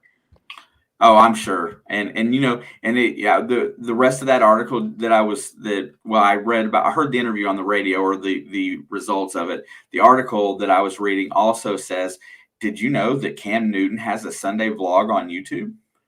Yeah, I did actually. I'm subscribed to him on my main account, like my personal account. I would love to hear what he thinks while he's not playing. I think that seems really interesting. I mean, you can even follow him on Instagram, and he makes he talks in a real cryptic writing, but Like, I actually enjoy the outside of football, like Cam Newton. And, I've always really liked him. I've got a Cam Newton jersey in my closet, Panthers jersey. Like, I like him. And so I'm upset that it took this much for him to get a job, but I'm happy for him. And so, yeah, I think everyone should check out all of his personal accounts because he does a lot of good for the football community, like outside of the NFL as well. He holds the camps for these younger kids and everything every year. And so I think he's a great guy, and he's a family man. He's got like 12 freaking kids. He's like Ocho.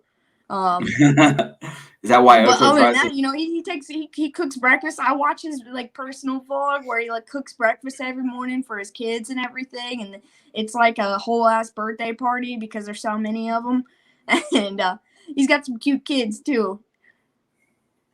Hey, I like Cam Newton as well, and you know what, his career shouldn't end right now. He's going to pick up with somebody for a 30+ quarterback. He's still got some leg and still got a lot. I think he's still got a solid couple years left, honestly.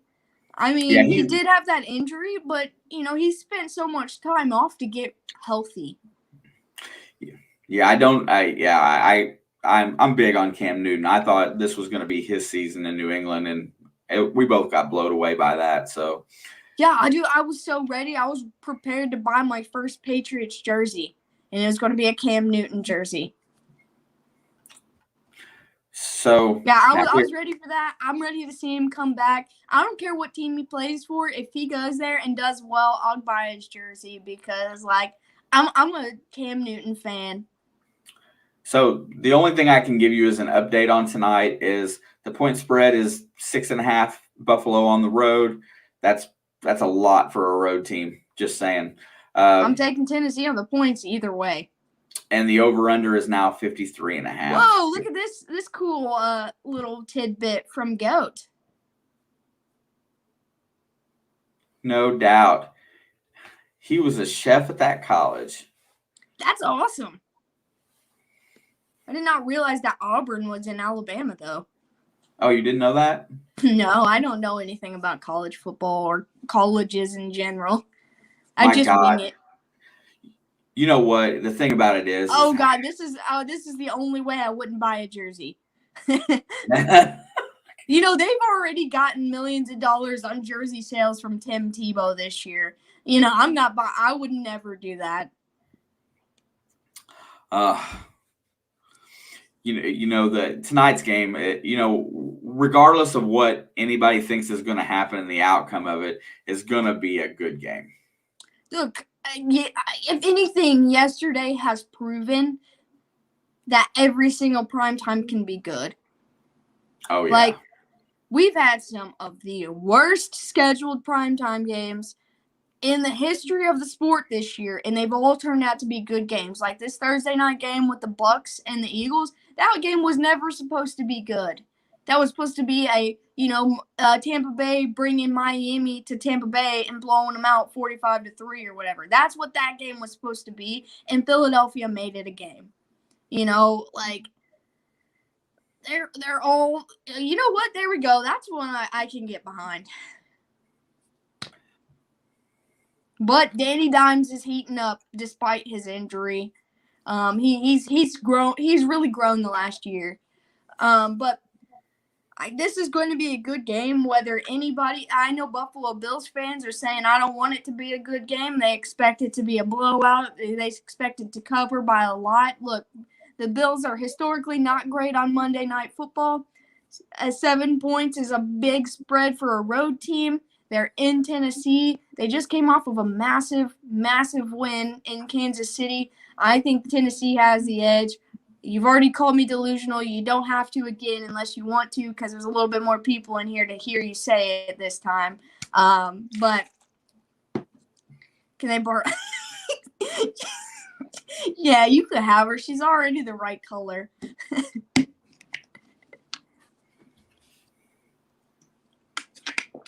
You're going to have to give her a few weeks, though, until she gets done with whatever she's doing. But she's all yours, buddy. You can take her to Cleveland. Oh, if it go pre-workout is kicked in full effect, going to smash these workouts. Yeah, he does that P90X stuff. Thanks, Jeff. I appreciate you coming in tonight and supporting us. I love you, brother. Doug. I don't know why I said Doug. Yeah, go knock it out. Go tear it up. Yeah, I have to show you some of his Instagram pics. You're absolutely not gonna believe how much he's done in such a little time this year. The Iron Bowl, the classic Auburn Alabama rivalry. Yeah, I'll definitely check that out because I like history in all sports, so I'll definitely check that out. Let's go. Yeah. Okay, everybody drop a yee for Jeff now that he is departing. And Jeff, drop your Instagram link. Philip wants to see it. Yeah. I can do it. Actually, I don't know if he can because he's not a moderator. I get it. Someone drop it. One Never drop a yee for Jeff as he takes out to go Hulk smash his workout. I believe, yeah. 82 pounds. Dang, dude. Yeah, Jeff's killed it. I'm just saying. You know, I'm not gonna go into the whole name calling thing, but I have said that I thought that you were delusional about this, and I don't know how you feel that the number 1 rated defense in the NFL is gonna not be able to beat a team that can potentially be one-dimensional, especially with the firepower they have on offense. I'd like to hear it again on what you think is going to be the turning point of this game to allow Tennessee to stay ahead of Buffalo. I think, you know, how we kind of talked a little preview of next week's Bengals game. I think the first quarter is important. I think the first quarter and the third quarter are very, very important. You know, your 2 first drives of each half for both teams. And look, I'm going to say that you know, Buffalo could easily, if they get the ball first, do just what they did in Kansas City, run down there. Josh Allen gets a rushing touchdown to kick the game off. I can see that happening. But since we do know that Tennessee is a run-heavy team, being they have technically, if I don't know if anyone's performed better than him this year, but he has the best running back in the league. He's got the biggest and toughest one in the league at least. I think that if they end up with the ball first in the first half and they are able to kill 8 minutes on a drive and get 7 out of it, you know, the time of possession thing, I think that's huge. If they can get the first score of the game and then either hold them to 3 or even if they give up 7, you know, be able to get the ball back and, you know, run the clock, pound the ball, do what they like to do. And they've got A.J. Brown back. I don't know about Julio. I think Julio's back too. And so if they can, you know, keep the clock running and still move at least 5 or 6 yards every other play, I think they can slow down. You know, keep Josh Allen on the bench and you can win that game. You know, him and that offense are game changers. They've got an elite defense. It's their number 1 defense, number 1 offense. There is literally no team better than them right now in every sense of in any of the stats. And so that's why this is a trap game, because they're the number 1 team in the total. That means they shouldn't be able to be beaten, which is why it's going to be easier for them to get beaten, because after that huge win, they think they can roll over anybody. And I don't think through the first 5 weeks, all the teams that beat Kansas City, I don't even think that's a big win, because they're giving up 30 points to everybody until this week. Every single team they played. That's not a big win in my opinion. So I think they think it's like Baltimore had their Super Bowl in Arrowhead and then they almost lost to the Lions. Buffalo just had their Super Bowl in Arrowhead, and I think the Tennessee Titans are better than the Lions.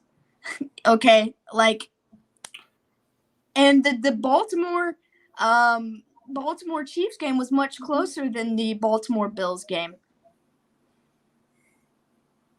I think there's a lot of factors into it, but I think time of possession is going to be key for Tennessee. Look, I just want to put this disclaimer out there. I absolutely hate Ryan Tannehill, and I absolutely hate the Tennessee Titans. I actually really love the Buffalo Bills. You know, I got 2 Bills jerseys in my closet right now. Granted, they were former Chiefs, but I got the Bills jerseys. I love the Bills. I love Josh Allen. And I absolutely hate Ryan Tannehill. Yeah, Julio is awesome. A.J. Brown is awesome. That Anthony Firsker or whatever that tight end, he's pretty good. And Derrick Henry is obviously the best. Ryan Tannehill is literally, he looks like Buzz Lightyear, and he's probably less talented than Buzz Lightyear. The only thing he's good at is handing the ball off. I don't like him, but I'm looking for this. And if it happens, if Tennessee wins, mark my words right here as this being the biggest upset of the entire season. With you saying that it's the biggest upset of the entire season if it happens, puts into doubt the possibility of it happening. The only reason that I think it helps the idea of it being the biggest upset of the year is because they're the only team that's lost to the Jets. Yeah, I mean, honestly, Buffalo lost to Pittsburgh. They lost to the Jets. That proves that anything can happen on any given Sunday, or in this case, Monday. Ball control is the main only way that Tennessee can win the game, and they have to play on the lead. So those are big ifs against a team with as high powered of an offense as Buffalo. I'm not saying they can't win the game. I'm just saying that being as analytical as I am about statistics, I don't see an out for Tennessee in this game other than spirit, momentum, the intangibles that you can't rate. If they come into this game fired up, I think Ryan Tannehill is an average quarterback. Derrick Henry is an exceptional back with some massive strength and can I would put Julio and A.J. Brown above average wide receivers too. Yeah, because Julio Jones is he's in the twilight of his career, but he's a stud. He's always been a stud. There's no doubt in my mind that he is a stud. I don't have the faith in Ryan Tannehill. I have way more faith in Josh Allen to make good decisions. I think the only issue is I think Tennessee has to score first to win. And they need to stay on the field as much as they can because their defense, their secondary is hurting right now. They just put one of their secondary on the IR, but they also just lifted one off of IR to, back onto the team. So that is where their issue is on defense is the secondary, and that's where they've got to be careful. With Stephon Diggs, Cole Beasley, Dawson Knox, who is having an incredible year. Because Buffalo doesn't utilize tight ends, but this year the tight end is almost his favorite target. And you've got Emmanuel Sanders, who's having an incredible year in Buffalo. It was like Stephon Diggs coming last year. He had an incredible year. This offense is getting high-powered. And then they've got Devin Singletary and Zach Moss in the backfield, who both are, producing really well. And granted, when you're the best team in football, you're going to have the best stats over everybody else collectively. And so it makes more sense. But, now they're utilizing Josh Allen even more in the run game. He's scoring rushing touchdowns left and right like, Kyler Murray, Lamar Jackson kind of feel. And that's what's making him the best quarterback in the league at the moment. Look, I think he's got a flaw, and I think this will be the time. I thought it was going to happen last week in Kansas City, but I just really didn't expect the breakdown that Kansas City actually had, and I think that hour delay at halftime really hurt them more than helped them. But I think this might be the one where we see Josh Allen slip a little bit. I'm not saying he's going to be bad, but it's hard to be that consistent all the time. Yeah, I watched the game against Pittsburgh. He did not play well. He looked like old Josh Allen. That's what worried me at the beginning of the season. But I feel like this is one of those games that a lot of things have to go right for Tennessee in order to win. Buffalo can win this game either way. They've got the potential to win no matter how the game goes. They can come from behind. They can win from the lead. They've got the defense, the offense. They've got everything they need to win the game. Tennessee's got to do something special to win, and nobody's changed in my mind that Buffalo covers in this game. No one changed my mind that Tennessee's covering in this game. Even if Buffalo wins, there's no way that it's going to be a blowout. It's not happening. Buffalo's not getting that satisfaction twice. Buffalo averages over 30 points a game, and they've only given up 60 points in 5 games. So it's going to take a trend changer. He wasn't even playing against a starting quarterback. I know, and you know what? I get that. I mean, Taylor Heineke put up 21, and Patrick Mahomes put up 20, and could have very easily put up 28 or 30 with just a couple of bounces of the ball being different. I don't know how they lost that game to Pittsburgh. Honestly, I mean, it would have to be that type of game, and I don't think Tennessee has a Pittsburgh style defense that's going to stop them. Yeah, that's what I'm saying. Ben Roethlisberger is not a starting quarterback. Jacoby Brissett or Tua, whoever they played, was not a starting quarterback. Taylor Heineke technically isn't a starting quarterback. Most of the games that they've won, I'm not calling them fluke wins. I'm not calling them bad, and I'm not saying their ratings shouldn't be where they're at. But, if they had elite quarterbacks on their team, they probably would have given up more than only 60 points this year. That's fair. I mean, and I'm just saying, just going by what they've done so far. And you know what? A shutout at Houston or against Houston and a shutout in Miami doesn't really surprise me. I mean, because no, that's what I'm saying. The divisional game. That's why it surprised me. There weren't any points put up on Miami's side. But the Houston, unfortunately, their situation has been so back and forth. Davis Mills is actually playing really good for playing very minimal amount of football his whole life. But their organization is in rebuild, and they're missing so much, and they weren't meant to win more than 2 games this year. And with Tyrod Taylor, they probably would have won a lot more than expected, but they were not expected to compete against Buffalo. So that win, that's a freebie for Buffalo. Sorry, Buffalo Bills fans. It's just true. That's just like the Rams and Giants game. That was a freebie for the Rams. Can't change my mind. They shouldn't have even been played.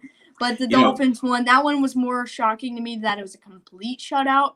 But like I said, Josh Allen's played against maybe 2 starting quarterbacks this year. And I'm saying maybe 2 because Taylor Heineke is proving his worth a little bit, but he's not quite there yet. So he's played against 1.5 with Patrick Mahomes and half with Taylor Heineke this year. And so this defense, is elite, but they haven't had to play against Lamar Jackson, Tom Brady, Aaron Rodgers. They haven't had to do all of that just yet. What's up, Amethyst? Thanks for stopping by. Also, Sadie said, hanging out.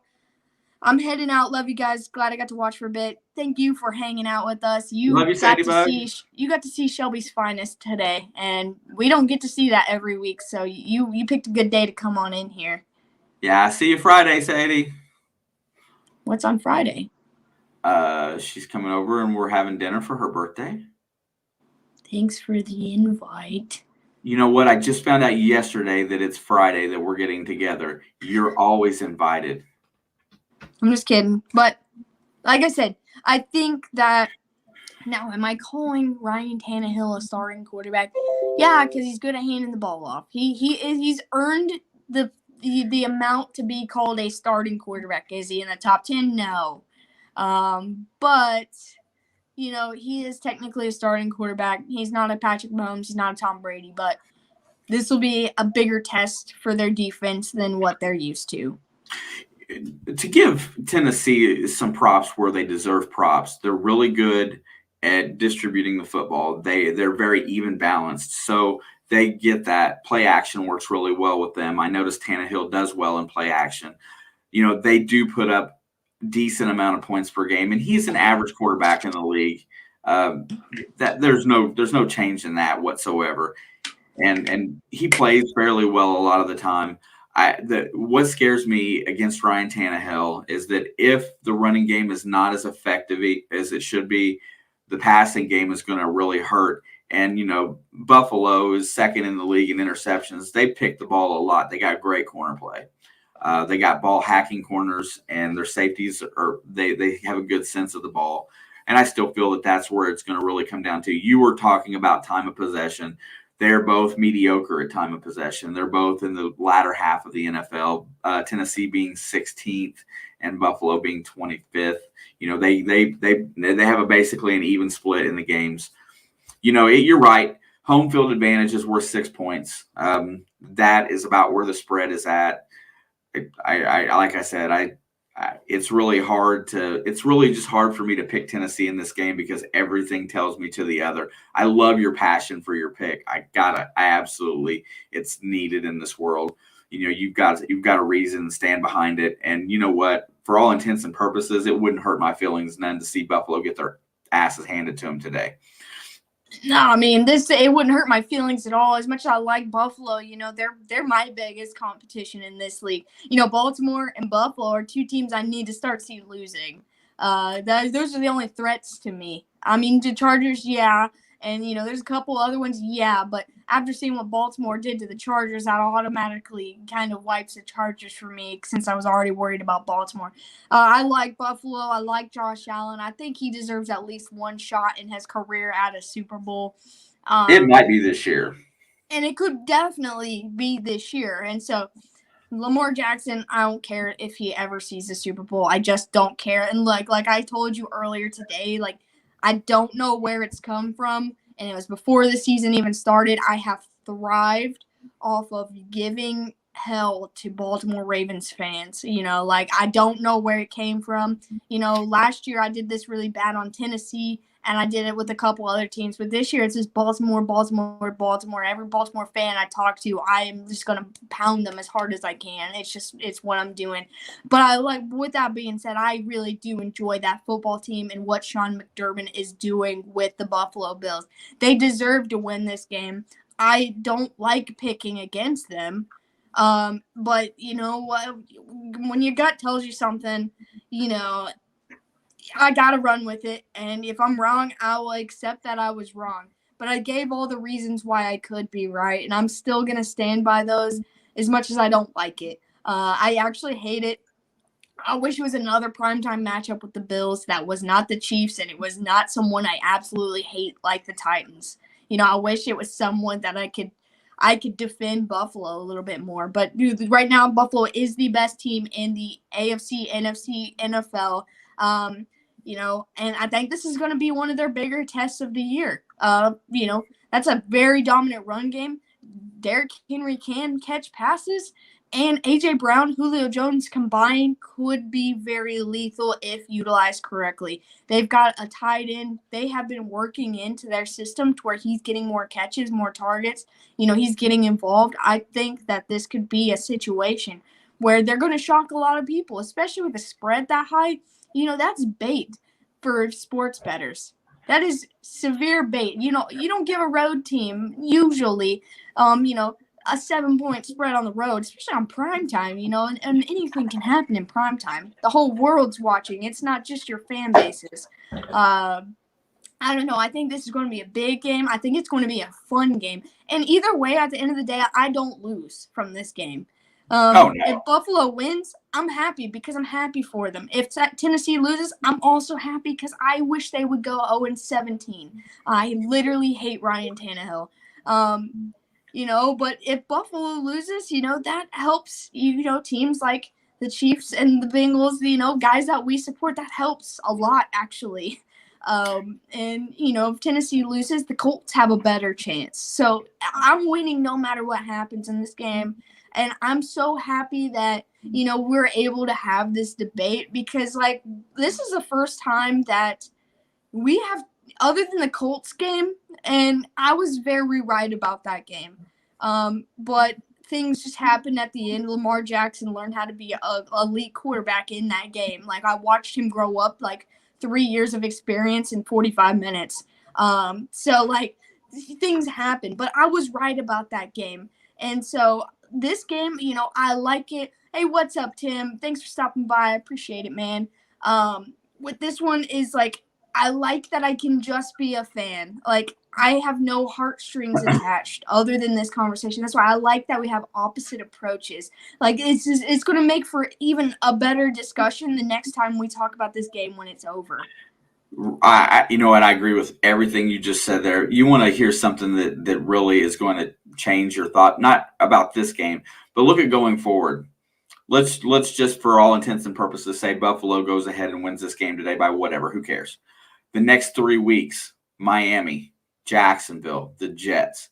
Those are 3 blowout potential games. So, you're looking at 5, 6, 7. You're looking at 8-1. That's a really good start, Mark. And then after that, it's not that they're home against the Colts, and then they go to New Orleans. Both are very winnable games. Indianapolis could be playing better at that point. Who knows? New Orleans, they're Jekyll and Hyde. So you know what? There's a potential for the best team in football to win, or one of the best teams in football to win 5 in a row. After that, it gets a little tougher. They play at home for New England, then they got Tampa Bay, Carolina, New England, Atlanta, and then they finish with the Jets again. So there's a stretch there in December that's going to be tough. But they could get such a lead in this division with a win today and a few games in the next 4 that nobody's going to catch them, and that gives them the opportunity to rest players. Yeah, and I'm hearing you, and I'm agreeing with you like 100%. But then you take the opposite thing. What if they lose today? Those next 3 games are supposed to be blowout games, but this could be a situation that if the Tennessee Titans beat up on them, and I'm not saying injuries, I'm talking about the score, and they go in, these next 3 games that are supposed to be easy get a little bit harder now because they've got that on their back that they, lost in a prime time. They lost a game they should have won, it really kind of, I've been saying all year after teams lose that I expect them to play really, really well the next game. That has not been the case for every time I've said that. Yeah, I mean, honestly, a loss tonight really is gives it could teams shake up their whole season. You're right. I mean, we'll just go ahead and call it that this could be a turning point in the season. A win gives super momentum. And that's kind of where I was headed towards with this, if the Tennessee Titans win being the upset of the year. Because I think that this win for Tennessee could really hurt Buffalo in the long run. Well, yeah, I mean, and it definitely catapults Tennessee and gets them a 2-game lead in their division. Yeah, I mean, even though, that division is I crap. don't really care about that division because it's going to come down to the Colts and the Titans, whoever wins more games. It's an ugly division right now, but that win for Tennessee, the effect of it on Buffalo could either set them to where they get their minds right and don't lose another game, or they could lose the next 2 games. And let's talk to Tim for a second there.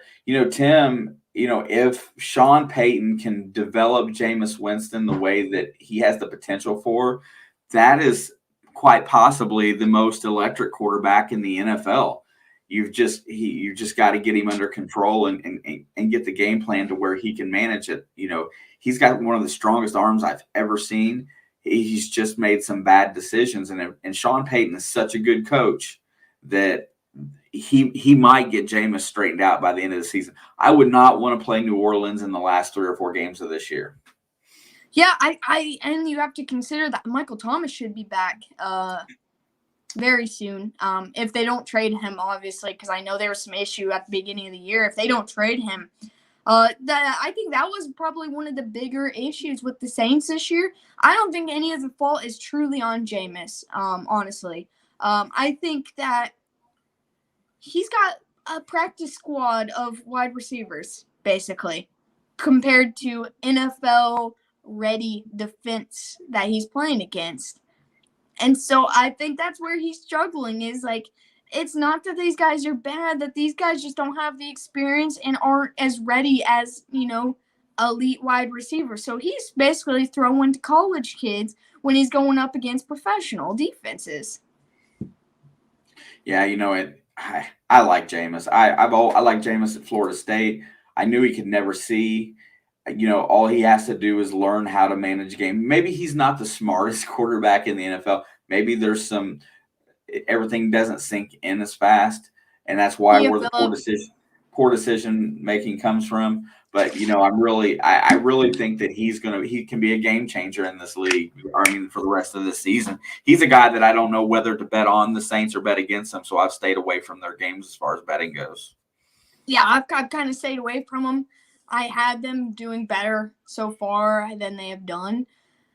But I think, hang on. I got my paperwork right here. Let me look at their schedule just real quick. They are in the South. There it is. Yeah, the Saints. Okay, so the Saints are on a bye right now. And I didn't even think about that earlier, but that was kind of where I was getting at with the Saints when we didn't really talk too much about them, because we didn't have really any reason to talk about them since they didn't play yesterday. But I didn't realize they were on their bye, but I was thinking, they need to make it to their bye so they can spend some of that resting period, watching how they've played so far. I think this early bye is going to benefit them. Like, they play the Seahawks in Seattle next week. I'm telling everyone right now they need to watch that game. Watch how this Saints team evolves, okay? I think, whatever happened against the Giants and Washington and, every other game that they might have lost or whatever this year, watch those games and then compare them to what you're going to see on against the Seahawks. Look, they got a pretty solid chance to win this game because Seattle's defense is bad, but you're going to see a lot of improvement. Sean Payton is probably spending as much time this week on their bye with them, getting them prepared to be a better football team. I'm with you. Sean Payton, in my opinion, the way he plays a little bit is a little dirty, and I'm not saying like illegal, but a little dirty.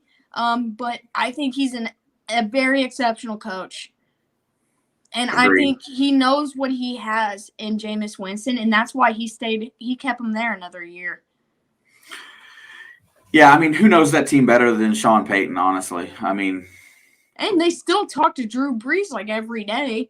And so he's involved too, whether anyone knows that or not. He's involved. He's been talking to Jameis Winston. Look, things are going to change now that they've had their bye week, some time away, to not have to just continuously worry about the next game and just worry about the team.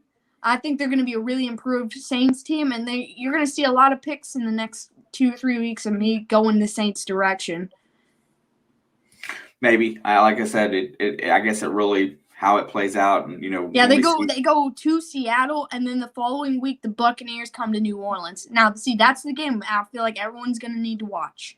I don't know what time the game is, but it might be worthy of a primetime game. But I want to keep the freaking Buccaneers off primetime. I've already seen too many. I hope it's a 4:25 game on Sunday so I can sit and watch all of it.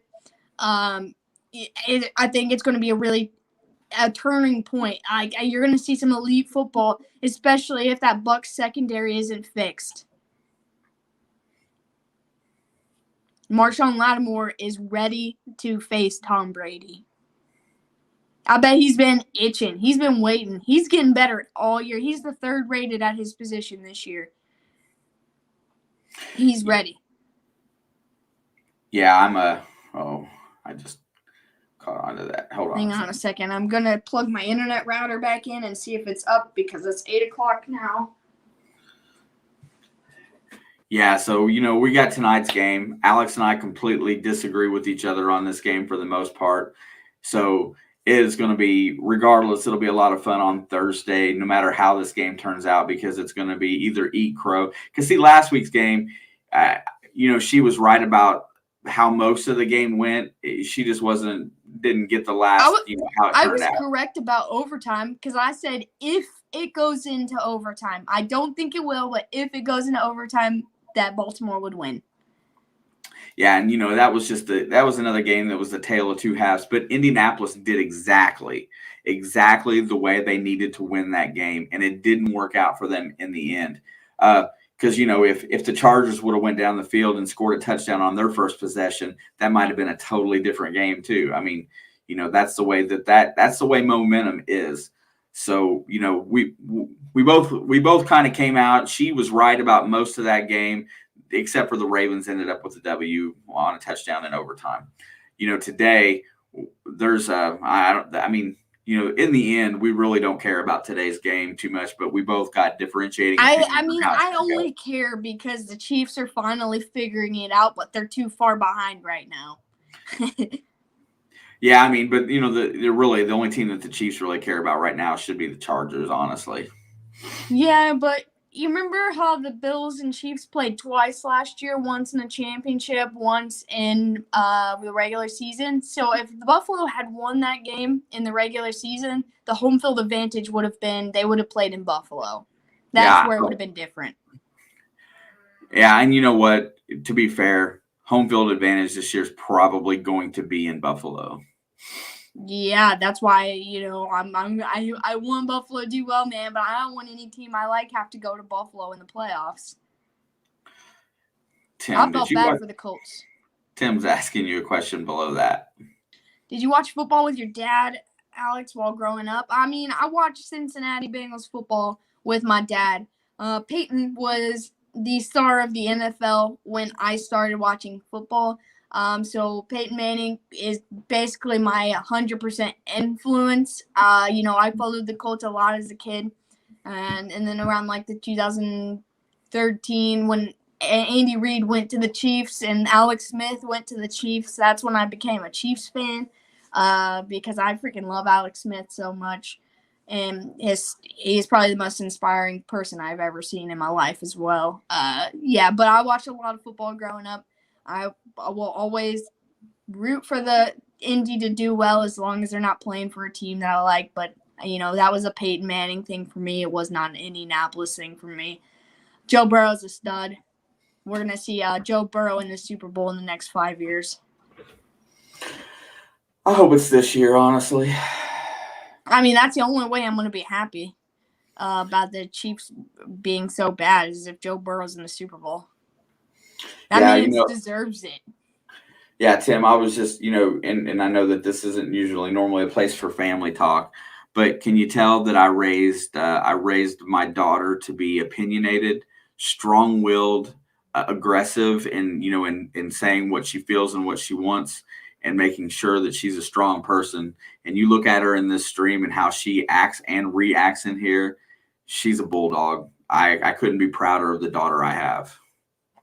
I mean, I feel like a lot of people are scared to argue with you, but you're my favorite person to argue with, and it's been like that my whole life.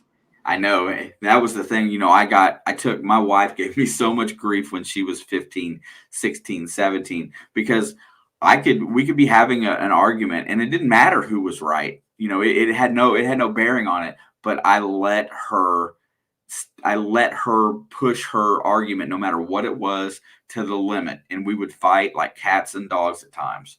But it worked out in the end because when I was right in the long term, she would realize it. And then she would tell me a month later, hey, you were right about this. But I wasn't giving in at the time. I needed to learn for myself. And that's why I have no issues with how she's grown up, because I can't tell you anybody that gets one over on this little 4'11" girl. Dude, if I didn't hate the law so much and like all of that crap, I feel like I would be a lawyer. But I hate that. I hate school, man. I hate all of that. And so it's just not for me. That's why I chose to argue with you on YouTube instead. Oh, you know what? I apologize for it about the Colts game. No, he tiptoed around it, and it was not a sincere apology on the stream. He did apologize outside of the stream, though, so I will say that he did apologize to me. Yeah, you know what? I stick. That's the thing. We both stick to what we believe in, and that's one of the things that makes this channel a lot of fun, because you know what? There is times that we've both had an opinion that has never been further from what each other thinks. And then there's days that we'll go weeks agreeing with one another. But, Yeah, we went pretty toe-to-toe for like 2 or 3 weeks, a couple weeks ago. I mean, it's just a blast. And you know what? And wouldn't have it any other way. So, you know what? And, seeing that we are less than 10 minutes to kick, what do you want to do tonight? Do you want to keep this thing rolling on with me watching the football game too, or us watching it and kind of play by playing it? Or do you want to close this out and enjoy the football game? What would you like to do tonight? Well, since we have a decent number of people in the chat, I'll just ask the chat right here if they think we should stay live and we can do some commentation through the game. I can't do both. I have no internet at my house. Yeah, I think tonight's game is well worth watching because I want to debate it on Thursday for sure, however it turns out. But, it's up to you. It's totally up to you tonight. However, we did have a good stream last night. And if you didn't watch, go back and watch yesterday's stream. There was a lot of in-depth knowledge about the Bengals-Detroit game. We went all the way through that game, beginning to end, and both sides of the ball and how it turned out. So it's worth watching, at least the first half hour. Yeah, I had a lot of fun yesterday, and kind of off the cuff stream. And now that the Bengals only have 1:00 games, which I have a feeling that they're going to get at least one game flexed this year. I think next week's Baltimore game could possibly get flexed. Honestly, I think this 4:00 area on Sundays, 4 to 5, maybe 6. Well, I don't even know what time we went last night. I think the random Sunday ones is gonna probably become more of a reoccurring thing. I like talking football on Sundays, and it's real hard to sit down all day and watch football and hold it in until Monday. Hey, I'm gonna close my camera. Before we do end up deciding whatever we do, I just want to ask Amanda and Philip if they are having issues with their internet. My internet's been out for at least 4 hours now. I'm on my phone, so I just wanted to know if you guys were having the same issues. And I saw on the local page on Facebook that this area's internet has been out. And I also saw that it was supposed to be back up at 7:30, and it's not the case. It's 8:09.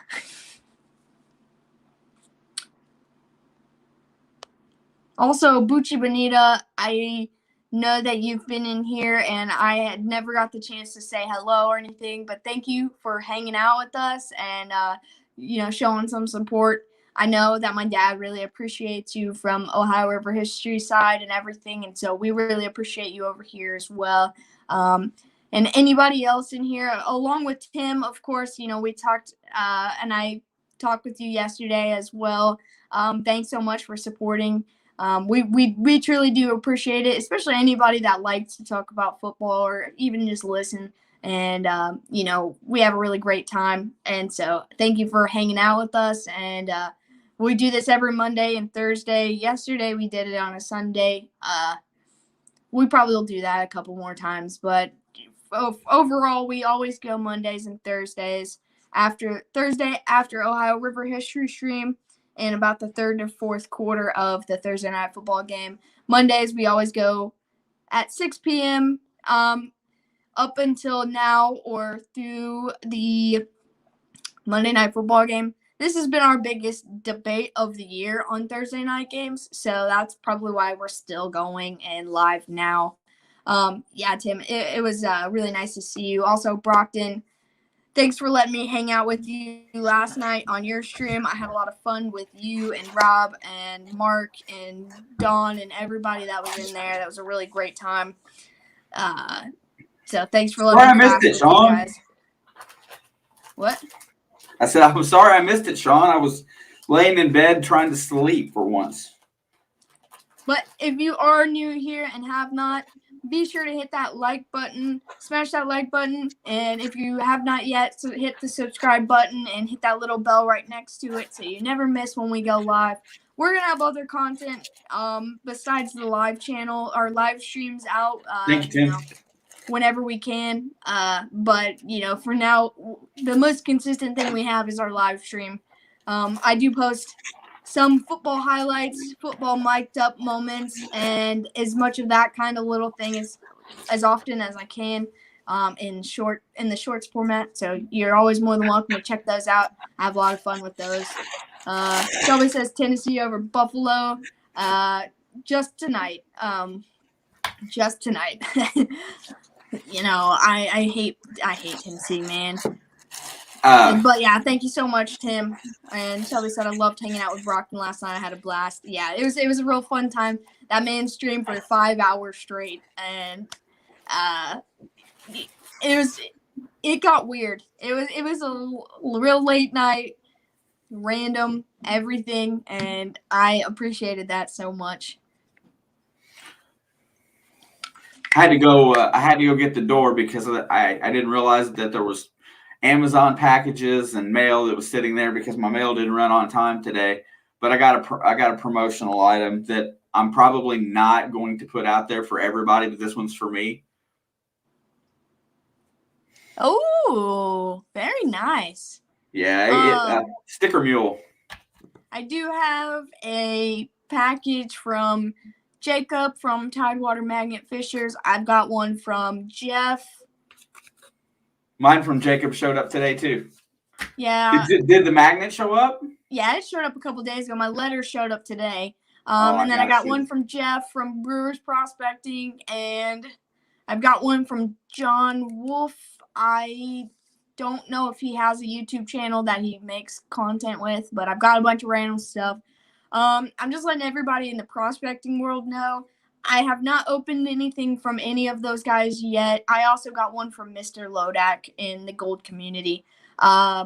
I'm waiting, and I'm trying to figure out exactly what I want to do because I want to make a video, an appreciation video for all of the people who sent me everything. But I don't want to put it on this account, so I'm considering making another YouTube account, but it's just going to be something I don't put a lot of pressure on, just for fun, and make it kind of like Alex's Adventures kind of thing, or maybe me and Shelby, and when we go magnet fishing with Dad, or when I get mail from these people and things like that. So I'm working on that. So if any of you happen to see this, I'm not ignoring your mail. I'm just trying to figure out how I can give back to your community when I open it. But I'm so thankful for everybody in that community.